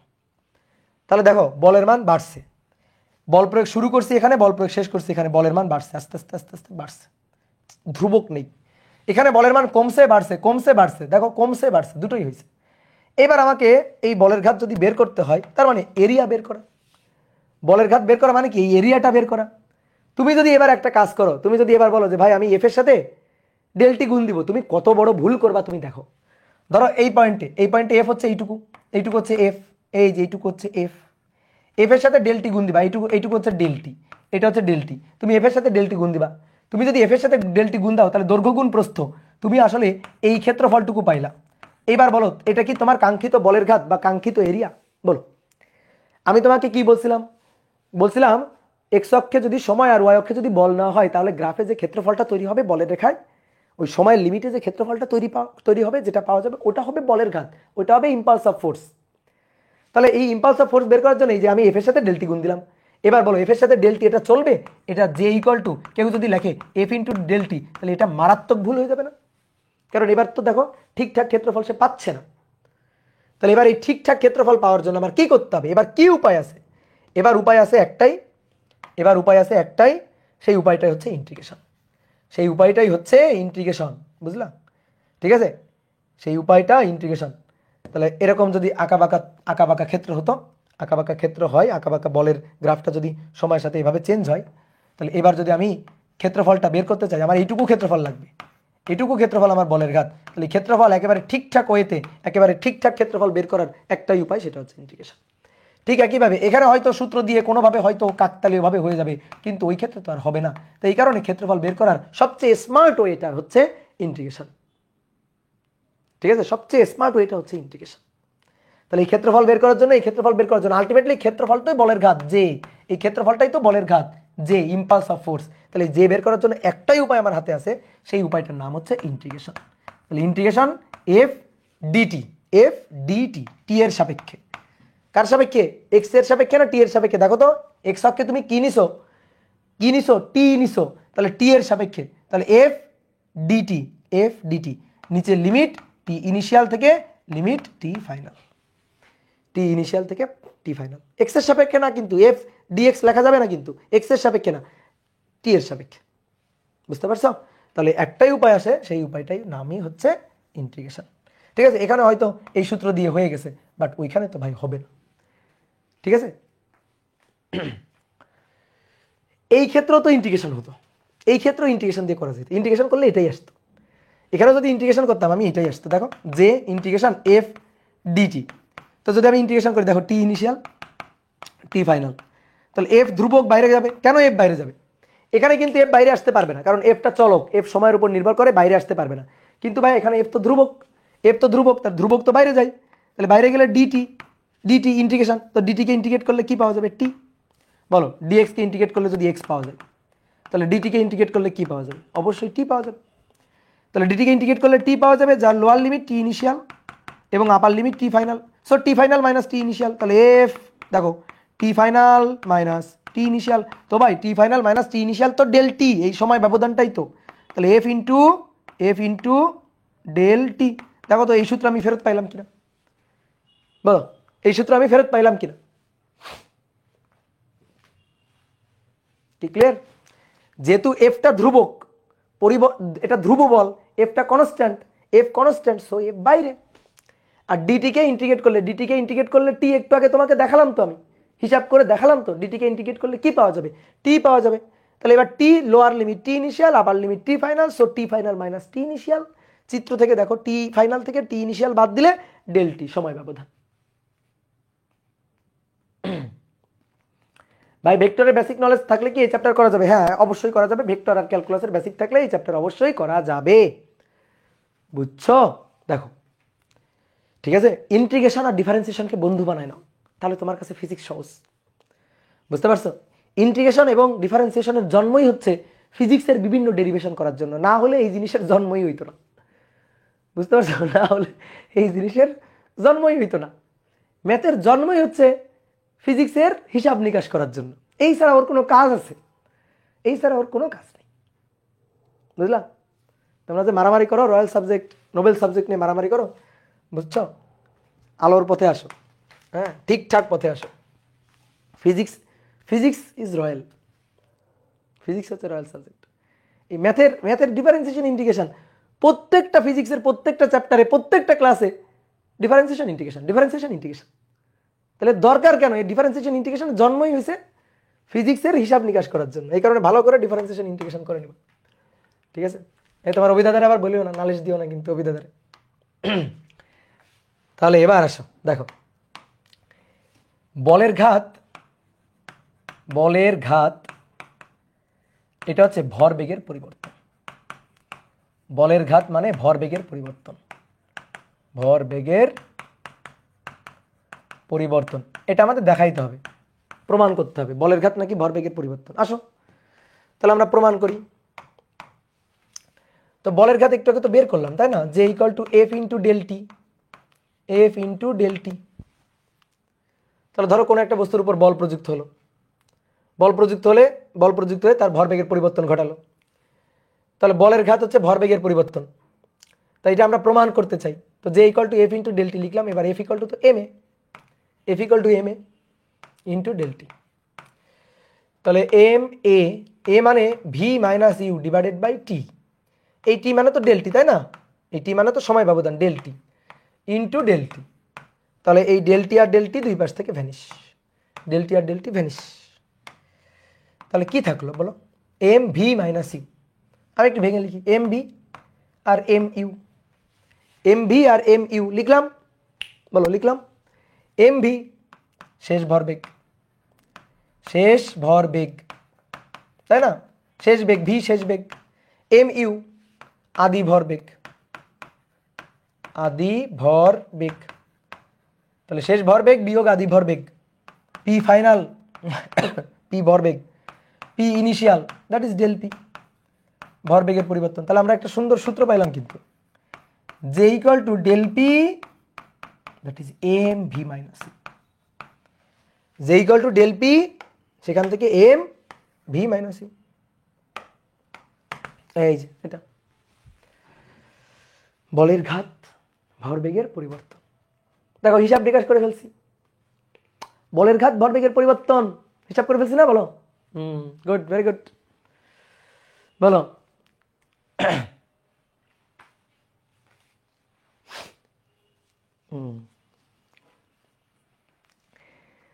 এই সবাই বলতেছে দাদা আমার নামটা বলেন, এই তোমার নাম বললে বলো কি লাভ? একটু শান্তি লাগবে নাকি? হ্যাঁ, এই যে আকিব, নিশান, হ্যাঁ সবাই লাগাইছে আমার নাম বলেন। একদিন একটা ক্লাস হবে, ঠিক আছে? সবাই হচ্ছে বলবা, সবার নাম বলবা, কমেন্ট করবা, আমি সবার নাম বলবো, একবার করে নাম বলবো, ঠিক আছে? একবার করে নাম বলবো আর 5 টাকা করে আমার দিবা, বুঝছো? ওকে, আসো। এই যে তুমি প্রমাণ করছো না, এটা খুবই বাচ্চা প্রমাণ, এটা খুবই বাচ্চাকালীন প্রমাণ। এই প্রমাণ যদি তুমি এখন করো, এই ডেরিভেশন যদি তুমি এখন করো, তাহলে তোমার বোঝা যাবে না যে তুমি ইন্টারে উঠছো। এটা খুবই বাচ্চাকালীন প্রমাণ, ছোটবেলায় শেখা প্রমাণ। এই প্রমাণ করলে এখন বোঝা যাবে না যে তুমি ইন্টারে উঠছো। তা আমরা এটা করব না, আমরা আরেকটু স্মার্ট মেথডে করব। তুমি যেটা করছো সেটা হচ্ছে তুমি ধ্রুব বলের জন্য করছো, তুমি সমতরণের জন্য করছো। তুমি যে f equal to m a লিখছো আর a equal to v minus u divided by t যে লিখছো, a equal to v minus u divided by t, এটা যে লিখছো, এটা একমাত্র দুনিয়াতে সমতরণ হলে খাটে, অন্য কোনো দিন খাটে না। সমতরণ হলে খাটে। আর সমতরণ এ যদি সমতরণ হয়, তো এফ ইকুয়াল টু তো এম এ, ভর তো নির্দিষ্ট আর এ হচ্ছে সম, তাহলে এফ হবে ধ্রুব। তার মানে আসলে তুমি যেটা করছো সেটা হচ্ছে ধ্রুব বলের জন্য। বস্তুর উপর যে একটা ধ্রুব বলই প্রযুক্ত হবে, এর কোনো গ্যারান্টি কিন্তু কেউ দিতে পারবে না, ঠিক আছে? এর কিন্তু গ্যারান্টি কেউ দিতে পারবে না। তুমি আসলে এই ধ্রুব বলের জন্য করছো। বস্তুর উপর প্রযুক্ত বল কনস্ট্যান্ট, বল চেঞ্জ হচ্ছে না। এফ ইকুয়াল টু এম এ, বল যেহেতু চেঞ্জ হচ্ছে না, সুতরাং ত্বরণও চেঞ্জ হচ্ছে না। যেমন এফ ইকুয়াল টু এম এ, তা আমি বললাম এফ এর মানটা হচ্ছে ধ্রুবক, ধরো 10 নিউটন, এর মান 2 কেজি, ঠিক আছে? বা সরি, এম এর মান 2 কেজি, তাহলে এ হচ্ছে দেখো 5 মিটার পার সেকেন্ড স্কয়ার। দেখো সমত্বরণ, দেখো এই যে ত্বরণটা সমত্বরণ, বল ধ্রুব হলে ত্বরণ হয় সমত্বরণ। আর সমত্বরণে আমরা লিখি b = u - at বা a = b - u / t, এটা আমরা লিখি। বুঝতে পারছো? এটা আমরা লিখি। সমত্বরণ না হলে এগুলো চলে না। বুঝতে পারছো? অসমত্বরণ হলে তখন আর ওই v = u + at খাটে না, s = ut + ½ at² খাটেই না, v = u প্লাস মানে সরি b² = u² + 2s এগুলা কিচ্ছু খাটে না। তাহলে অসমত্বরণের জন্য একটাই পথ খোলা আছে, ক্যালকুলাস, যোগজকর অন্তরীকরণ অসমত্বরণ হলে, তাই না? একটাই পথ, ইয়েস, ক্যালকুলাস। তাহলে এইবার আসো, যদি ধ্রুব বল না হয়, এটা যেটা আমরা করছি, বল ধ্রুব হলে এই ব্যাপারগুলো তুমি বোর্ড বইতে টর্চ লাইট দিয়েও খুঁজে পাবা না, বুঝলা? এইবার আসো, বল পরিবর্তনশীল হলে,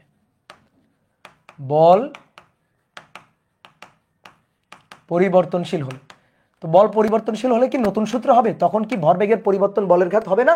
হবে, কিন্তু সেটা আমরা বিশ্বাস করি না, আমরা প্রমাণ করার পরে মেনে নিব। তাহলে যে = কোন সূত্র? পরিবর্তনশীল বল হলে কি f∆t খাটে না? তাহলে ইন্টিগ্রেশন f dt, টি ইনিশিয়াল টু ফাইনাল, টি ইনিশিয়াল থেকে টি ফাইনাল, বুঝছো? টি এর লিমিট, যেহেতু টি এর সাপেক্ষে টি এর লিমিট, যদি টি এর সাপেক্ষে না হয়, অন্য কিছুর সাপেক্ষে, তাহলে তার লিমিট। তাহলে এবার f = কি? দেখো f = কি? f = ma না, f = ma না, f = ma না, f = dp/dt, dp/dt বা ddt of p। কেউ যদি তোমাকে বলে এই বলের সূত্র বলো, তুমি যদি লিখে দাও f = ma, ঠিক আছে, তাহলে আমি তোমাকে 10-এ দিব 2। আর তুমি যদি লেখো বলের সূত্র f = ddt of p, তাহলে আমি তোমাকে 10-এ 10 দিব। ঠিক আছে? বলের সূত্র কি? ddt of p, ভরবেগের পরিবর্তনের হারই প্রযুক্ত বল, সেটা সমত্বরণ হোক বা অসমত্বরণ হোক, ধ্রুব বল হোক বা পরিবর্তনশীল বল হোক, যাই হোক। তাহলে f = dp/dt, দেখো dp/dt, এটা dt ইন্টিগ্রেশন, ঠিক আছে? এইবার দেখো dp ভ্যানিশ, তাহলে dp কাটাকাটি হলে ভ্যানিশ হয়ে গেলে কি থাকলো? dp থাকলো। কার সাপেক্ষে? p এর সাপেক্ষে। তাহলে এবার ভরবেগের, এবার আর সময়ের লিমিট বসবে না, dt এর সাপেক্ষে সময়ের লিমিট। ভরবেগ, তাহলে আদি ভরবেগ p ইনিশিয়াল, শেষ ভরবেগ p ফাইনাল, বুঝছো? আদি ভরবেগ p ইনিশিয়াল, শেষ ভরবেগ p ফাইনাল। তাহলে dp কে ইন্টিগ্রেট করলে p, dx কে ইন্টিগ্রেট করলে, আমি আগেও দেখাইছি, dx কে ইন্টিগ্রেট করলে x, dt কে ইন্টিগ্রেট করলে t, তাহলে dp কে ইন্টিগ্রেট করলে p। তাহলে p যার লোয়ার লিমিট p ইনিশিয়াল এবং upper limit that is p final. তাহলে p final minus p initial, এই দেখো p final minus p initial, that is del p, অর্থাৎ ভরবেগের পরিবর্তন ডেল p এটা। তাহলে দেখো যে = প্রমাণ হইল কিনা, যে = ডেল p প্রমাণ করতে পারলাম কিনা আমরা, বুঝলা? এইটা হচ্ছে বড় মানুষের মেথড, বুঝলা? এগুলা যদি তুমি লেখো, এরকম ডেরিভেশন যদি লেখো, তাহলে বোঝা যাবে যে তুমি বড় হয়ে গেছো, তোমার সাথে এখন একটু সম্মান দিয়ে তোমার কথা বলতে হবে, বুঝলা? তখন বোঝা যাবে যে হ্যাঁ ঠিক আছে, তুমি বড় হয়ে গেছো। তাহলে আরেকবার বলি নাকি? ঠিক আছে, f মানে dp/dt, dt of p। তো ভাই dt কাটাকাটি পড়ে থাকলো dp, আর dp কে ইন্টিগ্রেট করলে, dx কে ইন্টিগ্রেট করলে যদি x হয়, তো dp কে ইন্টিগ্রেট করলে p, যার lower limit p initial, upper limit p final. এবার p এর মান একবার p ফাইনাল বসবে, একবার p এর মান p ইনিশিয়াল বসবে।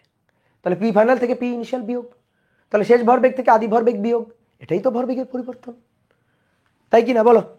এই যে তোমরা বললে আবার বলছি, কিন্তু আবার বলছি, ঠিক আছে, বুঝছো? তাহলে এখন বড় হয়েছো না, নিজেকে প্রিপেয়ার করে নেবে যে আমি এখন বড় হয়েছি, এখন আমি এই টাইপের ডেরিভেশন করব।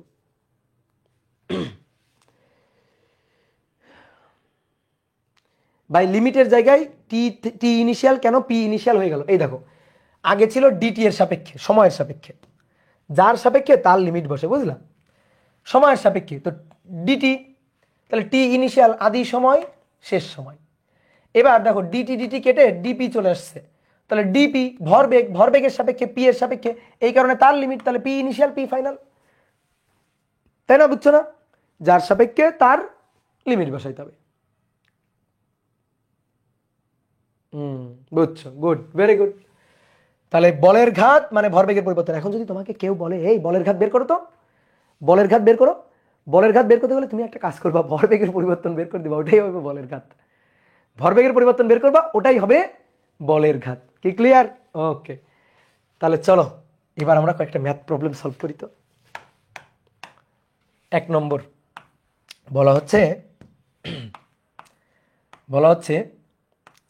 0.2 কেজি ভরের একটি বল, ভরের একটি বস্তু আর কি, একটি বস্তু 3 মিটার পার সেকেন্ড বেগে 3 মিটার পার সেকেন্ড বেগে কোনো দেওয়ালে ধাক্কা লেগে, কোনো দেওয়ালে ধাক্কা লেগে ওই একই পথে, ওই একই পথে 2 মিটার পার সেকেন্ড বেগে ফিরে আসলো। ওই একই পথে 2 মিটার পার সেকেন্ড বেগে ফিরে আসলো। ঠিক আছে, ওই একই বেগে 2 মিটার পার সেকেন্ড বেগে ফিরে আসলো। বলের ঘাত, বলের ঘাত ও ঘাত বল কত? ঠিক আছে, বলের ঘাত ও ঘাত বল কত, প্রযুক্ত বল কত? ঠিক আছে, আচ্ছা বল আপাতত বের করা যাবে না কারণ সময় দিয়ে দিইনি। আপাতত বলের ঘাত, আপাতত বলের ঘাত কত? তো খুবই সহজ। তো দেখো এই একটা দেওয়াল,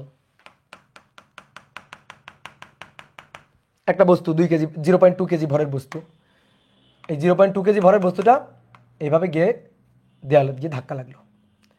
এর ভরের মান 0.2 কেজি।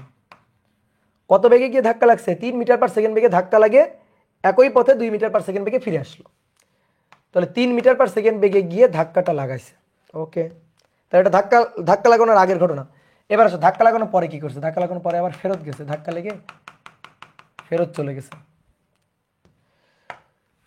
তাহলে ধাক্কাটা লাগলো, লাগার পরে এবার এই যে ফেরত যাচ্ছে ওই সরল রৈখিক পথে, একই পথে, যে পথে এসে ধাক্কা লাগলো ওই পথে আবার ব্যাক চলে যাচ্ছে।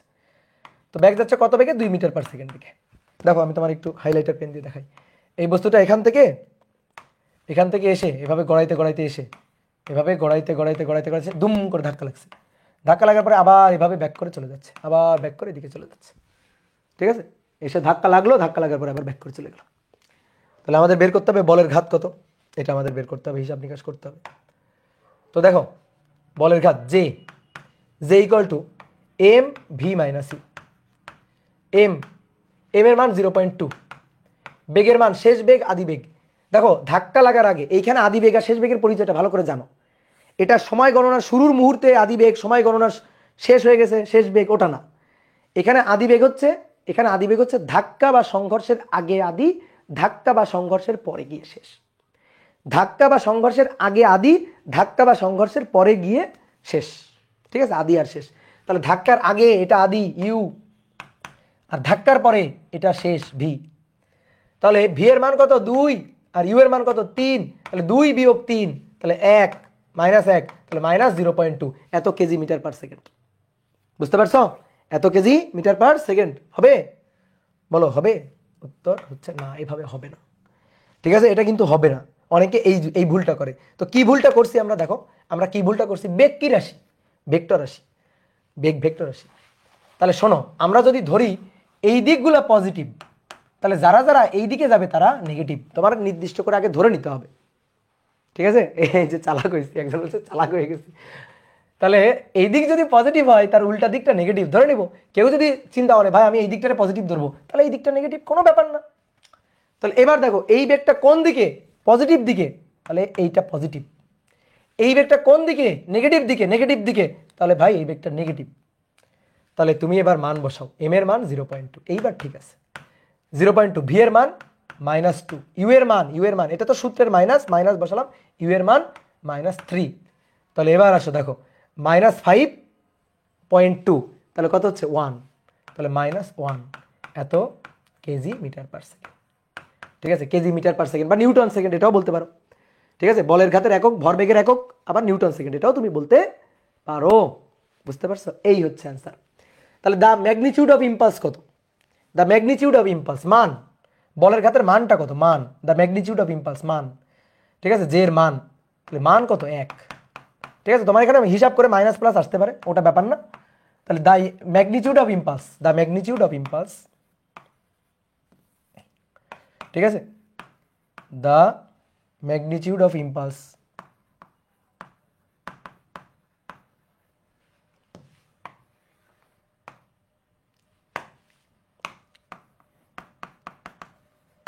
The magnitude of impulse is 1 KG metre per second. ঠিক আছে, মান, বলের ঘাতের মানটা কত? কেউ যদি এই দিকটারে পজিটিভ ধরে, এই দিকটারে নেগেটিভ ধরতো, এখানে প্লাস চলে আসতো, কোনো ব্যাপার না। এবার শোনো, এটা একটা মেথড। আর একটা মেথড তোমার শেখাই, সেটা হচ্ছে ভেক্টর। সেটা হচ্ছে ভেক্টর মেথড, অর, এটা একটা method, or vector method, vector নিয়মে। ঠিক আছে, ভেক্টর মেথড, ভেক্টর নিয়মে।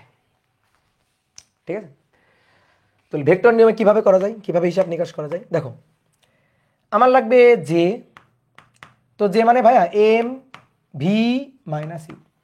বেগ কি রাশি? ভেক্টর রাশি। বেগ হচ্ছে ভেক্টর রাশি, তাহলে বেগের যে হিসাবটা করবো, এটা ভেক্টর বিয়োগ করবো না? তাহলে উপরে ভি ভেক্টর চিহ্ন, এই যে ভি ইউ এর উপর ভেক্টর চিহ্ন, ভেক্টর বিয়োগ করতে হবে। আমি না ভেক্টর বিয়োগ পারি না, ভেক্টর বিয়োগ আমি পারি না। নিয়ে এটার মান নিয়ে এখানে এনে বসাইতে হবে, এই যে এটার মান নিয়ে এখানে এনে বসাইতে হবে। তাহলে এই যে জে এর মানটা হবে এটার মান, এম এর তো কোনো মান নেই, তাহলে এটার মান।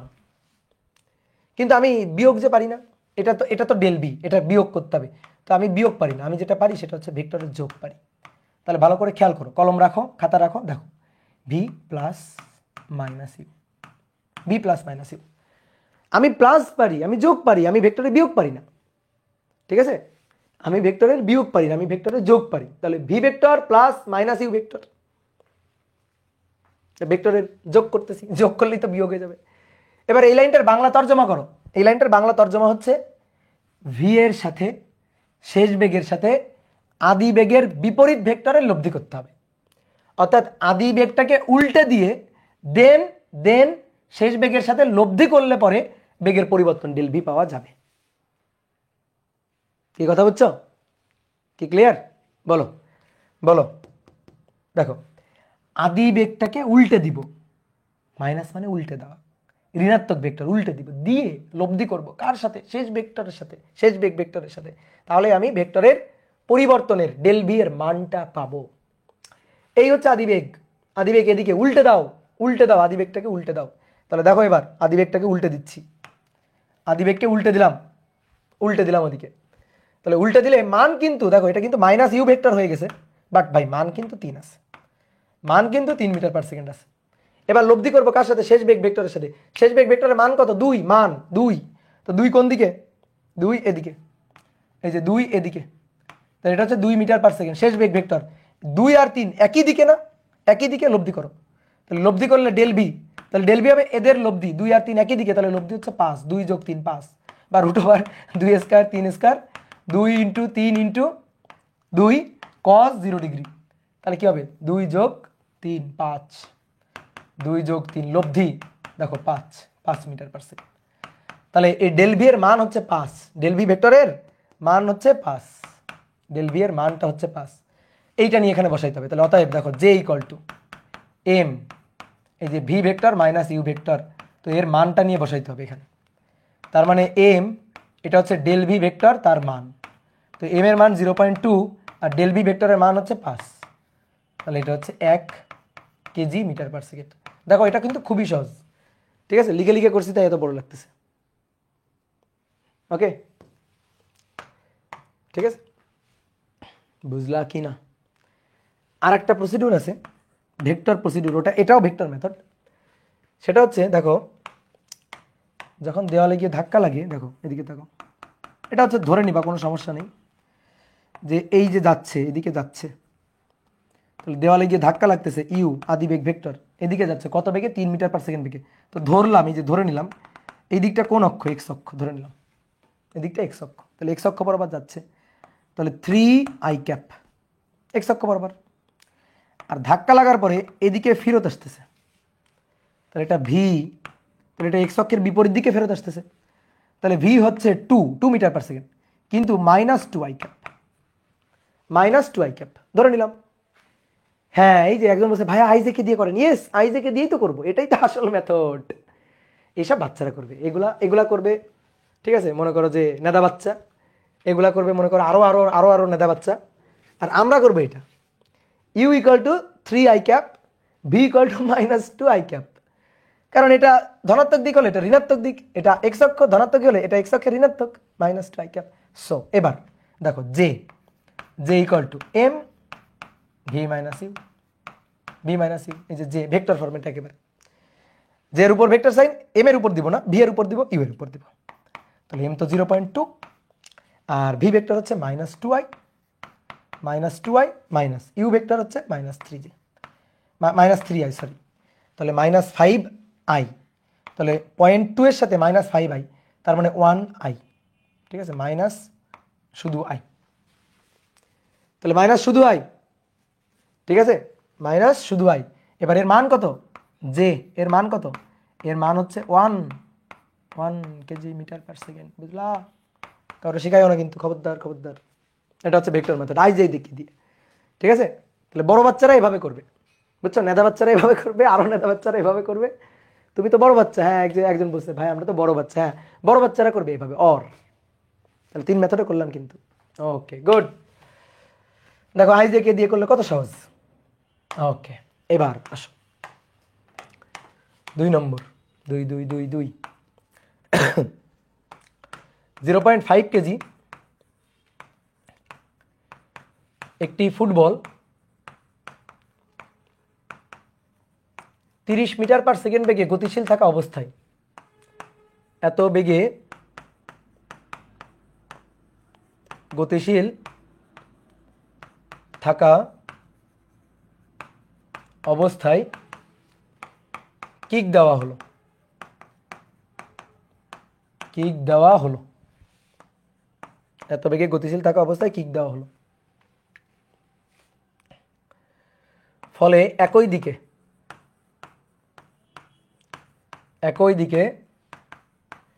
60 মিটার পার সেকেন্ড বেগ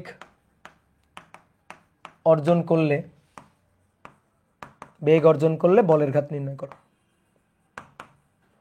বলের ঘাত নির্ণয় করো, করো করো করো। একটা ফুটবল, এই ফুটবলটা তার ভর হচ্ছে এম হচ্ছে 0.5 কেজি,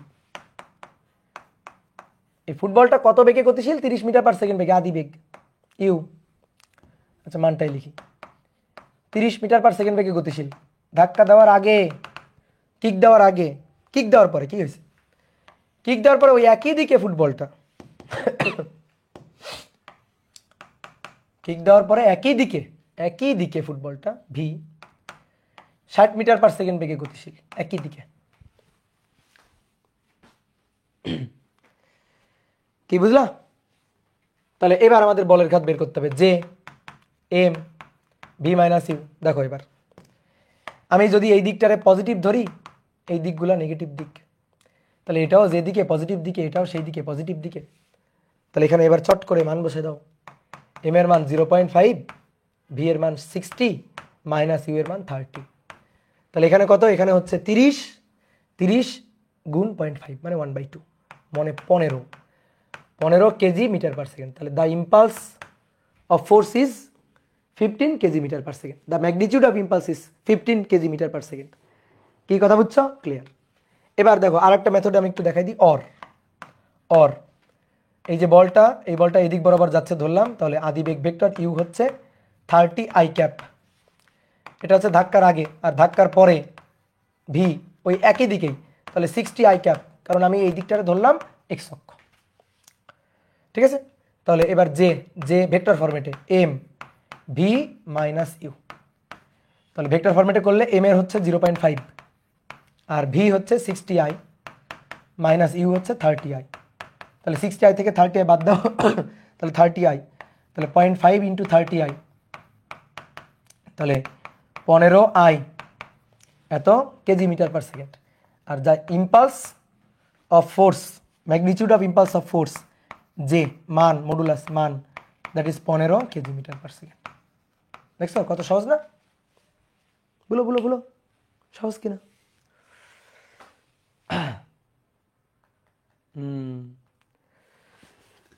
ও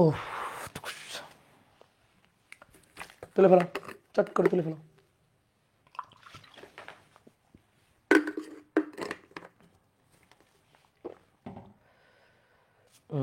সেকেন্ড মেথডটা তো ইজিয়েস্ট, এই কারণে তো ভেক্টর। ভেক্টর মনে করো যে আত্মার সাথে মিশে যেতে হবে, ভেক্টরের আত্মার সাথে মিশে যেতে হবে, ভেক্টর ছাড়া কিছু নাই, দুনিয়ার সব কিছুই এখন ভেক্টর। ঠিক আছে, 3 নম্বর, বায়োলজিতেও দেখবা মাঝে মাঝে ভেক্টর চলে আসছে। ঠিক আছে, বায়োলজিতে, বাংলাতে, সব জায়গায় দেখবা ভেক্টর চলে আসছে। বলা হচ্ছে একজন বালক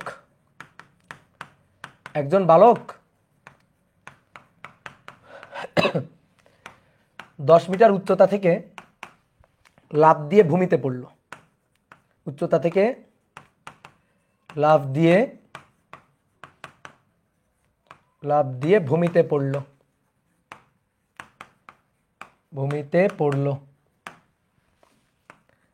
বালকের ভর 20 কেজি। তাকে কত বলের ঘাত সইতে হলো? তাকে কত বলের ঘাত সইতে হলো? তাকে কত বলের ঘাত সইতে হলো? দেখো আমি অফলাইনে কিন্তু প্রশ্ন লিখে দিই না, বুঝছো? অফলাইন ওদের যখন পড়াই বাচ্চাদের, আমি কিন্তু প্রশ্ন লিখে দিই না, কারণ কি তখন চিত্র এঁকে দিই। কিন্তু তোমাদের যেহেতু মানে লেকচার শিট দেওয়া লাগে এবং তোমরা খাতায় নোট করো, এই কারণে কিন্তু আমি প্রশ্নটা লিখে দিচ্ছি। ঠিক আছে, তো প্রশ্ন মনে করো যে আমার সাথে না তুললেও হবে, পরে তুললেও হবে। এটা হচ্ছে ভূমি। একজন বালক কি করছে, একটা বিল্ডিং এর ছাদে বসেছিল, সেই ছাদ থেকে লাফ দিয়ে পড়ছে। ধরো বালকটা এখানে বসেছিল, এখানে দাঁড়ানো ছিল, তো এখান থেকে লাফ দিয়ে ধাপ করে নিচে পড়ছে, এখানে লাফ দিয়ে ধাপ করে নিচে পড়ছে। তো নিচে পড়লে দুম করে গিয়ে আঘাত করছে না? বুঝছো? তাহলে দুম করে গিয়ে আঘাত করছে, তাহলে যখন আঘাত করছে তখন তাকে কত বলের ঘাত সইতে হবে? এখান থেকে যখন লাফ দিয়ে পড়ছে তখন তো জাস্ট লাফ দিয়ে পড়ছে, ইউ হচ্ছে 0। বুঝছো? ইউ হচ্ছে 0। এখানে গিয়ে যখন আঘাত করছে তখন ভি বেগে আঘাত করছে না? বলো, এখানে গিয়ে যখন আঘাত করছে তখন ভি বেগে দুম করে ভি বেগে গিয়ে আঘাত করছে না? সেই বেগটা লিখবা না কেউ আগে, খবরদার কেউ আগে লিখবা না কিন্তু। সেই বেগটা ভি। তাহলে কত উচ্চতা থেকে পড়ছে? 10 মিটার। তাহলে কত বেগ নিয়ে আঘাত করছে সেই বেগটা বের করা যাবে। এটা হচ্ছে আমার আদি বেগ, এটা হচ্ছে আমার শেষ বেগ।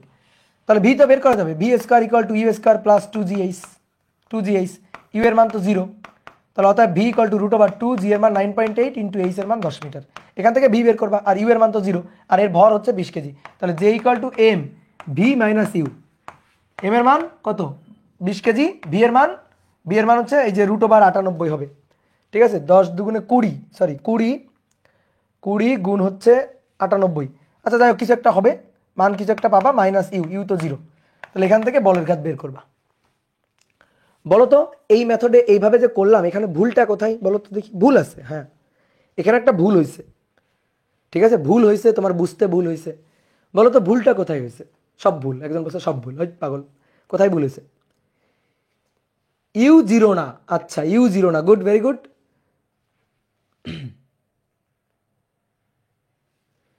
ঠিক আছে,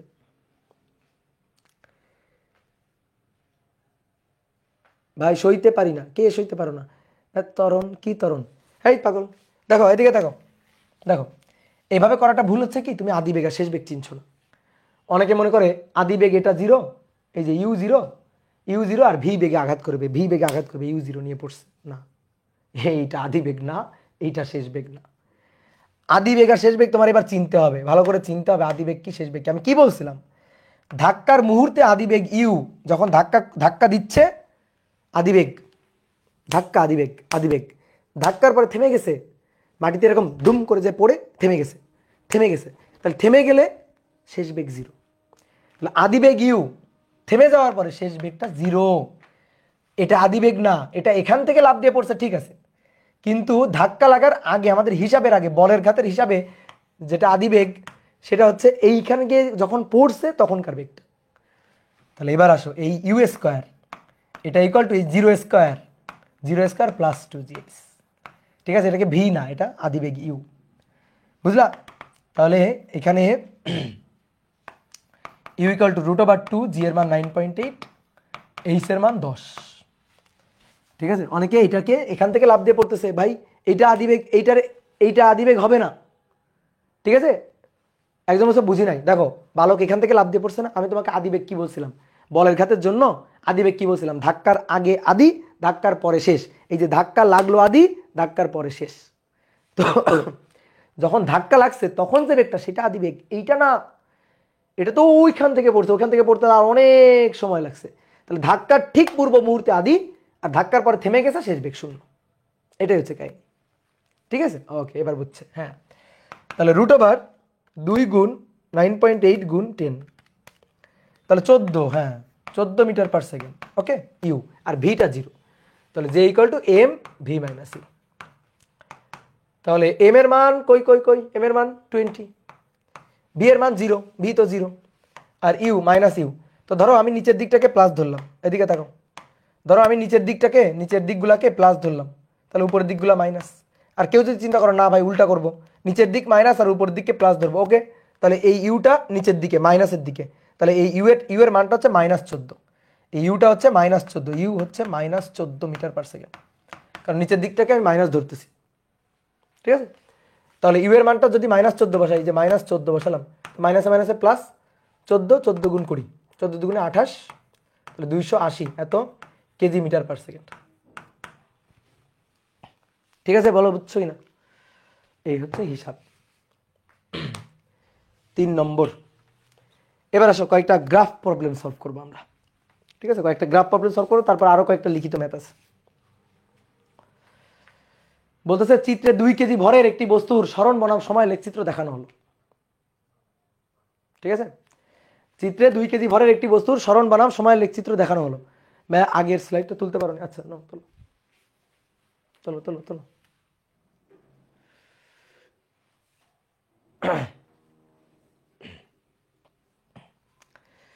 অপূর্ব ভাই created slide for the first time. আচ্ছা, না ওই যে স্লাইড ক্রিয়েট করা লাগে, ধরো অ্যাডমিশন ব্যাচে পড়াইতে গেলে স্লাইড লাগে, বাট তোমরা একাডেমিক ব্যাচ, তো তোমাদের তো একটু সামান্য সময়ের জন্য পড়ানো হয়, তো এই কারণে আগে থেকে লিখে রাখা লাগে না। ওগুলা ধরো যে মুখস্থ থাকে, আমি মুখস্থ লিখতে পারি।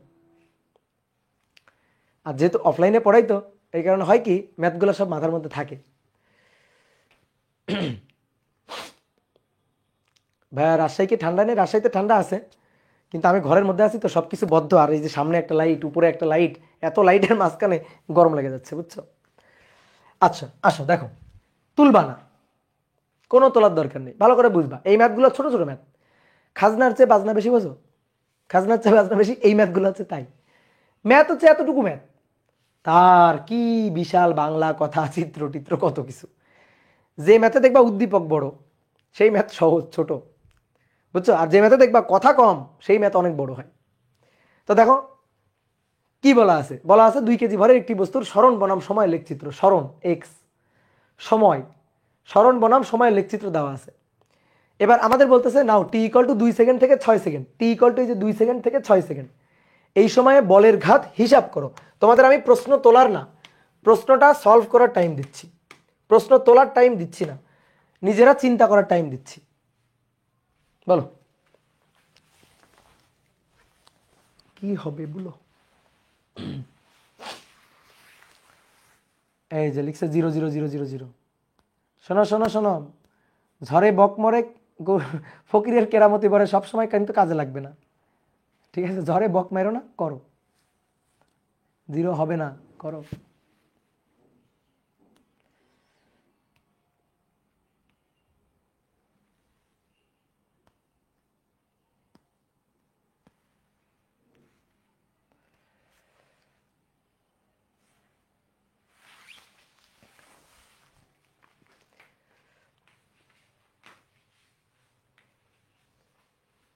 পারুম না, একজন লিখছে পারুম না, 2 হবে, দেখি কি হয়, দেখি কি হয়, একটু ভাবো।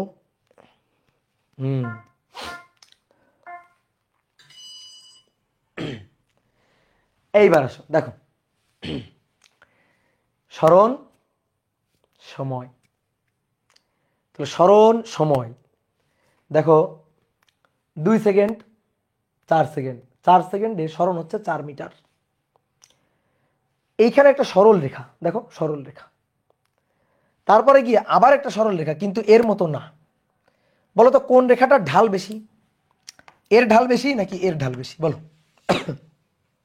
বলো কোনটা ঢাল বেশি বলো তো?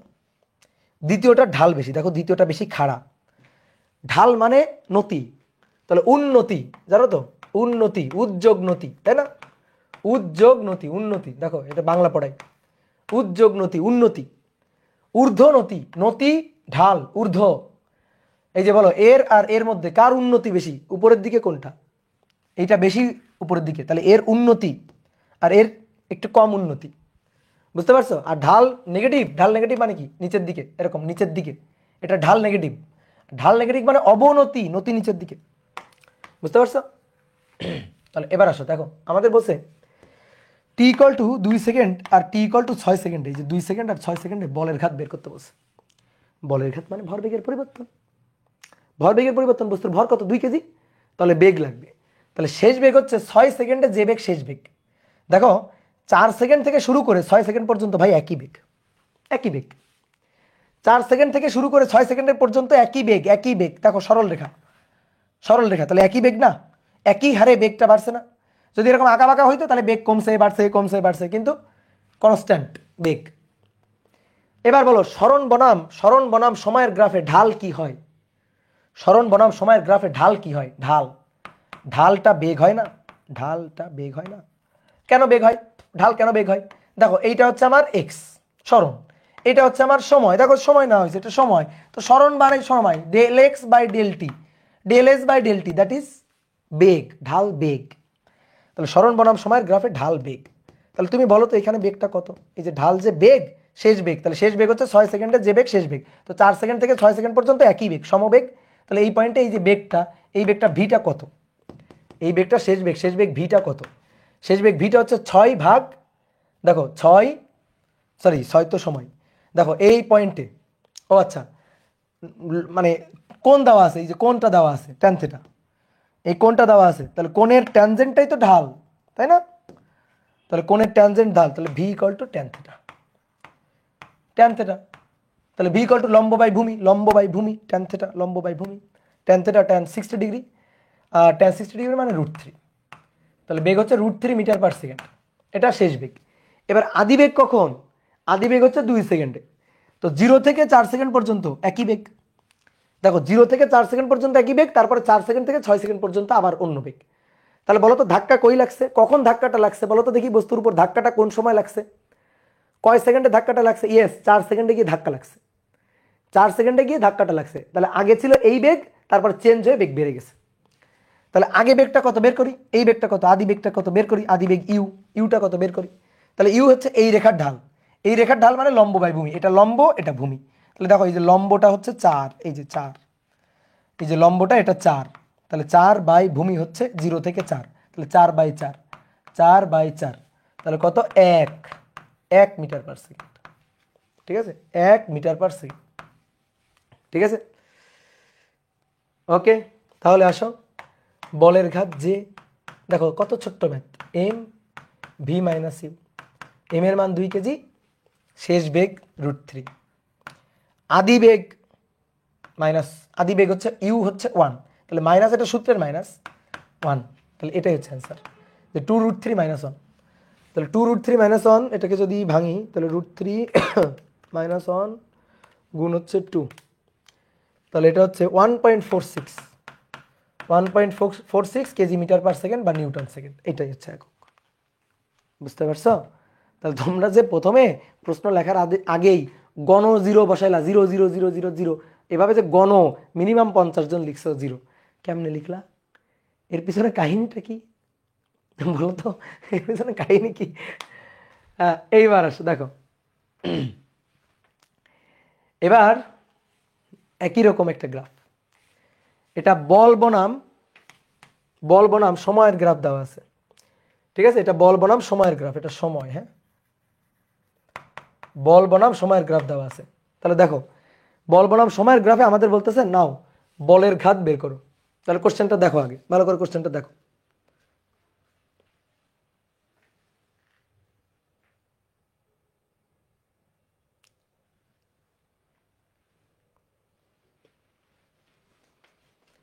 তাহলে বল বনাম সময়ের গ্রাফে ক্ষেত্রফল বলের ঘাত না?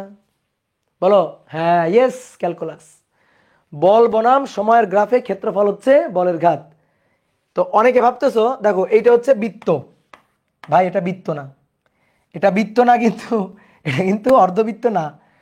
কেন অর্ধবৃত্ত না? এই দেখো লেখা আছে 160, এটা সাইনের গ্রাফ, এটা হচ্ছে সাইনের গ্রাফ। সাইনের গ্রাফ হচ্ছে এরকম, এরকম হচ্ছে সাইনের গ্রাফ। তার এইটুকু দেওয়া আছে, এইটুকু আঁকা নেই, এইটুকু আঁকা নেই, জাস্ট এইটুকু আছে সাইনের গ্রাফ এটা। তো আমাদের কি করতে হবে? বলের ঘাত বের করতে হবে। তো এটা বল বনাম সময়ের গ্রাফে, বল বনাম সময়ের গ্রাফে, বল বনাম সময়ের গ্রাফে ক্ষেত্রফল হচ্ছে বলের ঘাত, এই ক্ষেত্রফলটা। আর ক্ষেত্রফল বের করার উপায় ইন্টিগ্রেশন। ঠিক আছে, এটা বৃত্ত না কিন্তু, ঠিক আছে, এটা বৃত্ত না, বৃত্ত ভাবিও না, সাইনের, সাইনের এইটুকু, এই যে সাইনের এইটুকু, এইটুকু ক্ষেত্রফল এটা বের করতে হবে। এটা বের করার একটাই উপায়, এটা তোমাকে ফাংশন দিয়ে দিছে, দিয়ে বলতেছে নাও এবার ক্ষেত্রফল বের করো, ক্যালকুলাস। ঠিক আছে, ক্যালকুলাস। তাহলে জে ইকুয়াল টু ইন্টিগ্রেশন এই যে এফ ডিটি। তাহলে এফ কত? এফ হচ্ছে 100 সাইন টি। দেখো 100 সাইন টি ডিটি ইন্টিগ্রেশন সময় 0 থেকে পাই।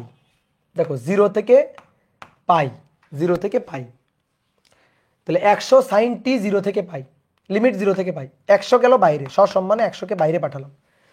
সাইন টি, সাইন টি 100 সাইন টি, অনেকে হয়তো জানো না বা অনেকে হয়তো জানো, সাইনকে ইন্টিগ্রেশন করলে, সাইনকে যদি ডিফারেন্সিয়েশন করি তাহলে কস থেটা, সাইনকে ইন্টিগ্রেশন করলে মাইনাস কস থেটা। ঠিক আছে, ইন্টিগ্রেশন করলে মাইনাস কস থেটা। ঠিক আছে, এটা একটা সূত্র, বুঝছো? অনেকে মনে করো জানো না সূত্র, জানা ভয় নাই, কোনো ভয় নাই, এটা একটা সূত্র, বুঝলা? সূত্রটা হচ্ছে sine X DX minus cos X. অনেকে সূত্র জানো না, কোনো ভয় নেই, এটা তুমি জানবা, এই 2-1 দিন পরে জানি যাবা। তাহলে সাইন টিকে ইন্টিগ্রেট করলে মাইনাস কস টি। ঠিক আছে, লিমিট 0 টু পাই।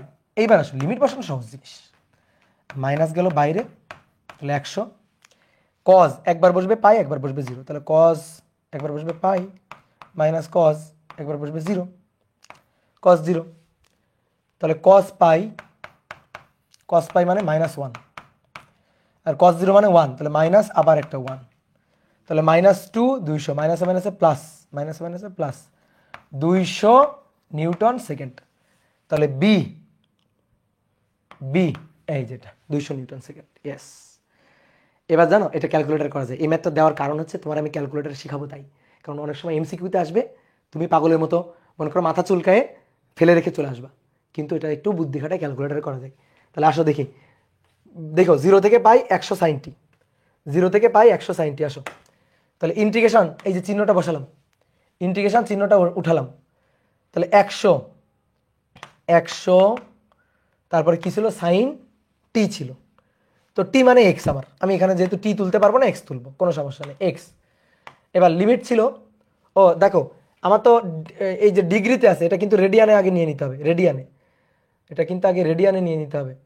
এই ক্যালকুলেটারে রেডিয়ানে নেওয়াটার সিস্টেমটা কি সেটা তো আমি জানি না। টেবিল, ক্যালকুলেট, ভেক্টর, টেবিল,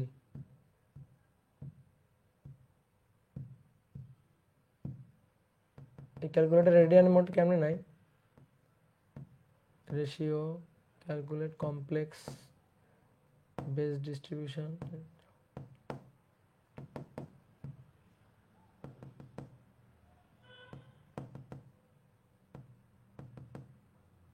বলো তো রেডিয়ানে কেমনে নাই?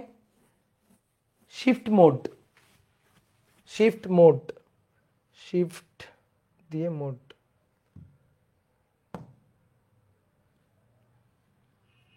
শিফট দিয়ে কই অপশন, এই যে পাইছি, 2 angle unit, radian 2।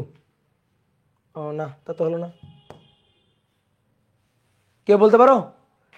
Shift menu 2, shift menu two, হ্যাঁ এবার ঠিক আছে, 2 রেডিয়ান, হ্যাঁ এবার আসছে, ঠিক আছে, থ্যাংক ইউ, ঠিক আছে, থ্যাংক ইউ। আমি নর্মালি বুঝছো এই ক্যালকুলেটর অভ্যস্ত তো। তো আসো এবার ইন্টিগ্রেশন, ইন্টিগ্রেশন 100 সাইন টি, এই যে টি বসালাম। এবার 0 থেকে কত পাই, পাই বসাবো, এই যে শিফট চাপ দিয়ে 10 টু দি পাওয়ার গুণ 10 two the power x, shift চাপ দিয়ে এটা, তাহলে 0 থেকে পাই 100 সাইন এক্স ডিএক্স, দেখি কত আসে, এই যে 200, দেখো দেখো দেখো তো, এই যে 200, দেখছো চলে আসছে, এই যে 200। এটা নিয়ম, আর নিয়মের মানে এমসিকিউতে আসলে কে নিয়মে করবে, বুঝলা? চলো দ্রুত তোলো, দ্রুত তোলো। আজকে গ্রাফের আর 3টা ম্যাথ আছে, 3টা করে আমরা শেষ করে দিব। দেখো একই টাইপের ম্যাথ, এটা সরণ, এটা সময়। বলছে 2 কেজি ভরের একটা বস্তু, সময় বনাম সরণে লেখচিত্র দেওয়া আছে। বলো তো এই বস্তুর উপর কখন বল প্রযুক্ত হয়েছে, কোন সময় বল প্রযুক্ত হয়েছে বস্তুর উপর, বলো? ইয়েস 4 সেকেন্ডে, কারণ এই যে বেগ যাচ্ছিল 4 সেকেন্ড যখন হয়েছে বেগের পরিবর্তন, মানে ভর বেগের পরিবর্তন হয়ে গেছে, ঠিক আছে? এই যে 4 সেকেন্ড, এই যে এইখানে, এইখানকার আগের বেগটা আদি বেগ, আগের বেগটা আদি বেগ, আর এখানকার পরের বেগটা শেষ বেগ। এইবার দেখো মজার ব্যাপার হচ্ছে, দেখো গাড়ি থেমে গেছে, দেখো বস্তু থেমে গেছে, কারণ সময় যাচ্ছে কিন্তু বেগ মানে সরণের কোনো পরিবর্তন হচ্ছে না, এই যে সরণ ফিক্সড, সরণের কোনো পরিবর্তন হচ্ছে না। তাহলে শেষ বেগটা 0, আর আদি বেগটা হচ্ছে 4/3, তাই না? আদি বেগ কি 4/3 না? ঠিক আছে, তাহলে আদি বেগ ইউ হচ্ছে 4/3, ঠিক আছে? শেষ বেগ আদি বেগ, আমার বলছে 4 সেকেন্ডে বস্তুটির উপর ক্রিয়ারত বলের ঘাত হিসাব করো। খুবই সহজ, যে এম ভি মাইনাস ইউ, শেষ। এম এর মান 2 কেজি, ভি এর মান 0, ইউ এর মান -4/3, তাহলে -8/3। তো magnitude of impulse that is 8/3, the magnitude of impulse 8/3। ছোট ছোট ম্যাথ, ছোট ছোট। নাও এটা করো তোমরা নিজেরা, এটা তোমরা নিজেরা পারতে হবে, না হলে কিন্তু মাইর হবে। নাও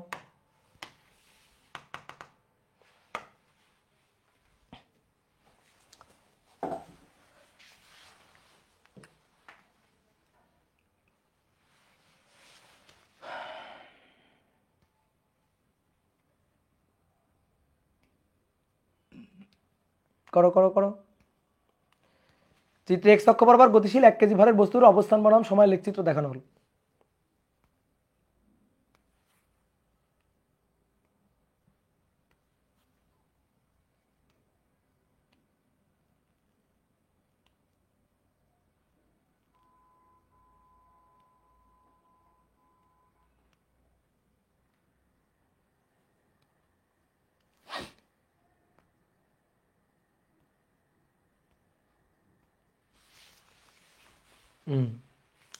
দেখো বলো ধাক্কা কখন লাগছে, কখন ধাক্কা লাগছে? এই যে এইখানে এসে ধাক্কা লাগছে, দেখো বেগ চেঞ্জ হয়ে গেছে, এখানে এসে ধাক্কা লাগছে, ফলে বেগটা চেঞ্জ হয়ে গেছে, এই এই জায়গাটা এসে ধাক্কাটা লাগছে, দেখো।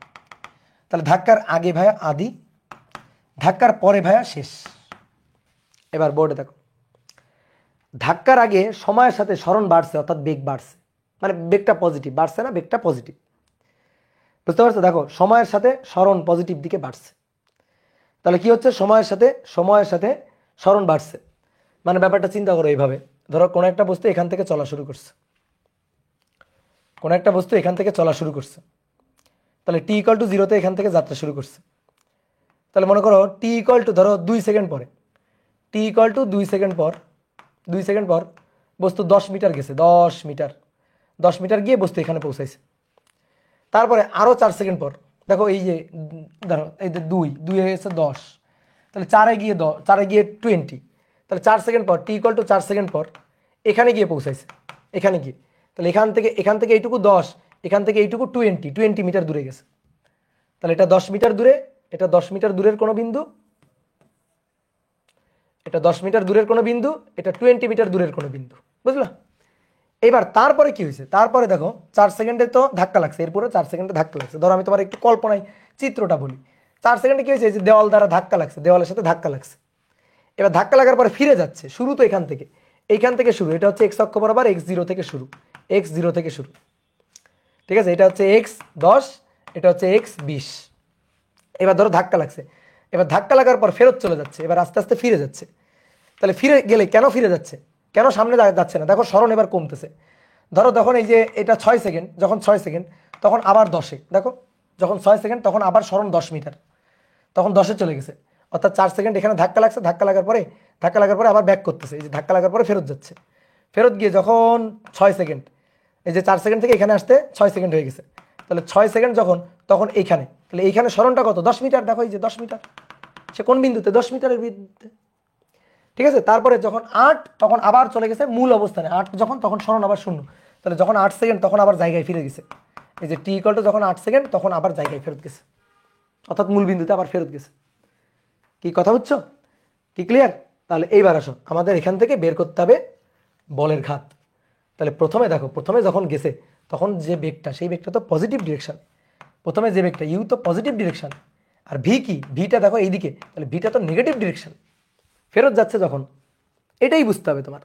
এবার কথা হচ্ছে ভাই চিত্রনায়কে কি গ্রাফে বোঝার উপায় নেই? অবশ্যই আছে, অবশ্যই আছে। এই চিত্র বাদ দাও, গ্রাফে কি বোঝার উপায় নেই? অবশ্যই আছে। দেখো প্রথমে দেখো তো এইভাবে গেছে, তাহলে বেগটা পজিটিভ, কারণ ঢাল পজিটিভ, বেগই তো ঢাল বা ঢালই তো বেগ, তাহলে উপরের দিকে ঊর্ধ্বগামী, বেগ পজিটিভ, ঢাল পজিটিভ, তাহলে 20 লম্ব বাই ভূমি, তাহলে প্লাস, এই যে প্লাস পজিটিভ যেহেতু 20/4, তাহলে কত +5 মিটার পার সেকেন্ড। শেষ বেগ আসো, শেষ বেগ। এইবার দেখো তো এই যে কোণটা, এই কোণটা সূক্ষ্ম কোণ না স্থূলকোণ? স্থূলকোণ, তো ট্যান স্থূলকোণ দিয়ে দেখো তো, ট্যান স্থূলকোণ দিয়ে দেখো, তাহলে কি হবে? সেটা নেগেটিভ হবে। তাহলে এই রেখার ঢালটা নেগেটিভ না? এই রেখার ঢালটা অবনতি ঢাল নিচের দিকে, তাহলে নেগেটিভ, এটা নেগেটিভ। তাহলে এটা যদি নেগেটিভ হয় লম্ব বাই ভূমি, তাহলে লম্বটা কিন্তু 20, লম্বটা 20 আর ভূমিটা কত 4 থেকে 8, তাহলে 8 থেকে আর 8 আর 4 ডিফারেন্স কত 4, তাহলে এই যে -5, তাহলে ওইটা বেগের মান +5, এটা বেগের মান -5, ঠিক আছে, ঠিক আছে, বেগের মান -5। অনেকে বলছে ভাই 4 সেকেন্ড পর্যন্ত, না, টি ইকুয়াল টু 4 সেকেন্ডে বস্তুর উপর ক্রিয়ারত বলের ঘাত, 4 সেকেন্ডেই তো ধাক্কাটা লাগছে, 4 সেকেন্ডেই তো ধাক্কাটা লাগছে। এই 4 সেকেন্ডের আগে বেগ ছিল 5, 4 সেকেন্ডে তো বেগের ডিরেকশন চেঞ্জ হয়ে গেছে, একই দিকে নেই আর বেগ, একই বেগ আছে, মান একই আছে, কিন্তু ডিরেকশন যে চেঞ্জ হয়ে গেছে। অর্থাৎ প্রথমে 5 মিটার পার সেকেন্ড বেগে আসতেছিল, তারপরে আবার 5 মিটার পার সেকেন্ড বেগে ধাক্কা লেগে ব্যাক করছে। তাহলে J equal to M V minus you. তাহলে এম এর মান কত কত 1 কেজি, ভি এর মান -5, ইউ এর মান 5, তাহলে সূত্রের মাইনাস এটা, তাহলে এটা -10 এত কেজি মিটার পার সেকেন্ড বা নিউটন সেকেন্ড। বুঝতে পারছো? গুড। বুঝতে পারছো কি না? নাও এটা করো, এটা ইংরেজি লেখা না, করো, এটা করো। এই যে এটা হচ্ছে জেইতে আসা,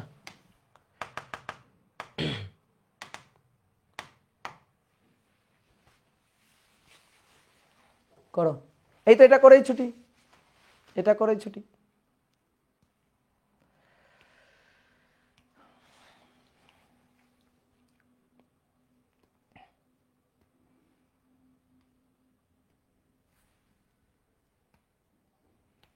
দেখা যাচ্ছে না, এটা 0 2 4 6 8, আর এইটা হচ্ছে এক্স মিটার, এটা হচ্ছে 2, এটা হচ্ছে 2, ঠিক আছে, এটা 0 2 4 6। শোনো, পিং পং একটা বল, এই বল মাটিতে ধাক্কা লাগছে উঠছে, ধাক্কা লাগছে উঠছে, ধাক্কা লাগছে উঠছে, তো সেরকম একটা চিত্র দেওয়া আছে আর কি, ঠিক আছে। ঘটনাটা এরকম যে বলা হচ্ছে the figure shows the position versus time graph, মানে সরণ ভার্সেস সময়ের গ্রাফ দেওয়া আছে। এবার যে বস্তুটার ক্ষেত্রে সেই বস্তুটা হচ্ছে 0.4 kg, the magnitude of is impulse is, মানে ইম্পালস বলের ঘাতের মানটা বের করতে বলছে। তাহলে দেখো এদিকে দেখো, বোর্ডে দেখো, প্রথমে দেখো ধাক্কা লেগে লাফ দিয়ে উঠে গেছে, ঠিক আছে, আবার গিয়ে ধাক্কা লাগাইছে, আবার লাফ দিয়ে উঠে গেছে, আবার ধাক্কা লাগাইছে, আবার লাফ দিয়ে উঠে গেছে, আবার ধাক্কা লাগাইছে, আবার লাফ দিয়ে উঠে গেছে, আবার ধাক্কা লাগাইছে, এই যে এইভাবে পিং পং বল ধাক্কা লাগাচ্ছে উঠে যাচ্ছে, ধাক্কা লাগাচ্ছে উঠে যাচ্ছে। তাহলে আমাদের বলছে প্রতি the magnitude of each impulse, each প্রত্যেকটা, the magnitude of each impulse বের করতে বলছে, ঠিক আছে। তাহলে এখানে কয়টা চিত্র দেওয়া আছে বলো তো, কয়টা? 1 2 3 4, 4টা দেওয়া আছে, 3টা বাদ দাও, একটা বের করি, একটা, একটা বের করবো, 3টা বাদ দাও, প্রত্যেকটার জন্য বের করতে মানে মানে মানে প্রত্যেকটার জন্য হিসাব করতে বলছে, তো প্রত্যেকটা তো একই, প্রত্যেকটার জন্য একই, তো এই এরকম না? তো এইটা তো একটু আগে তুমি করলা, এটা তো একটু আগে তুমি করছো, এটার মান 2, এটা 0, আর এটা 2, এটা 4। তো একটু আগে তো তুমি এর জন্য বলের ঘাত বের করলা, একটু আগে তো এটাই করলা।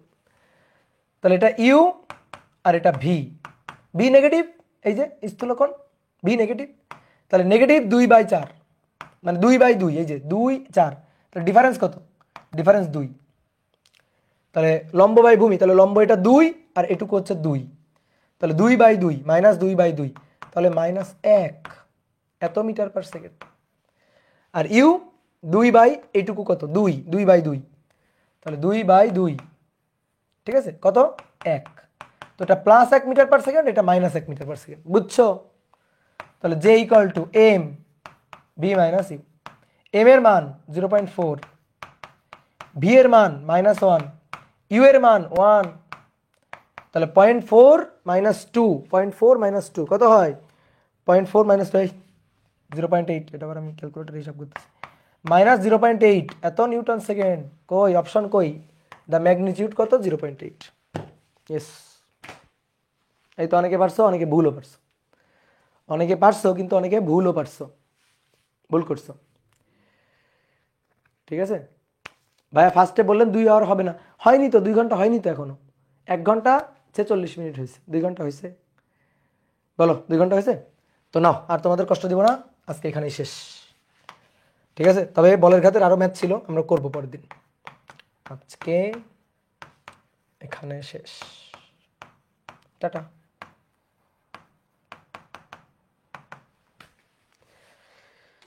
Tata, good night. লাইট বন্ধ হয়ে গেল।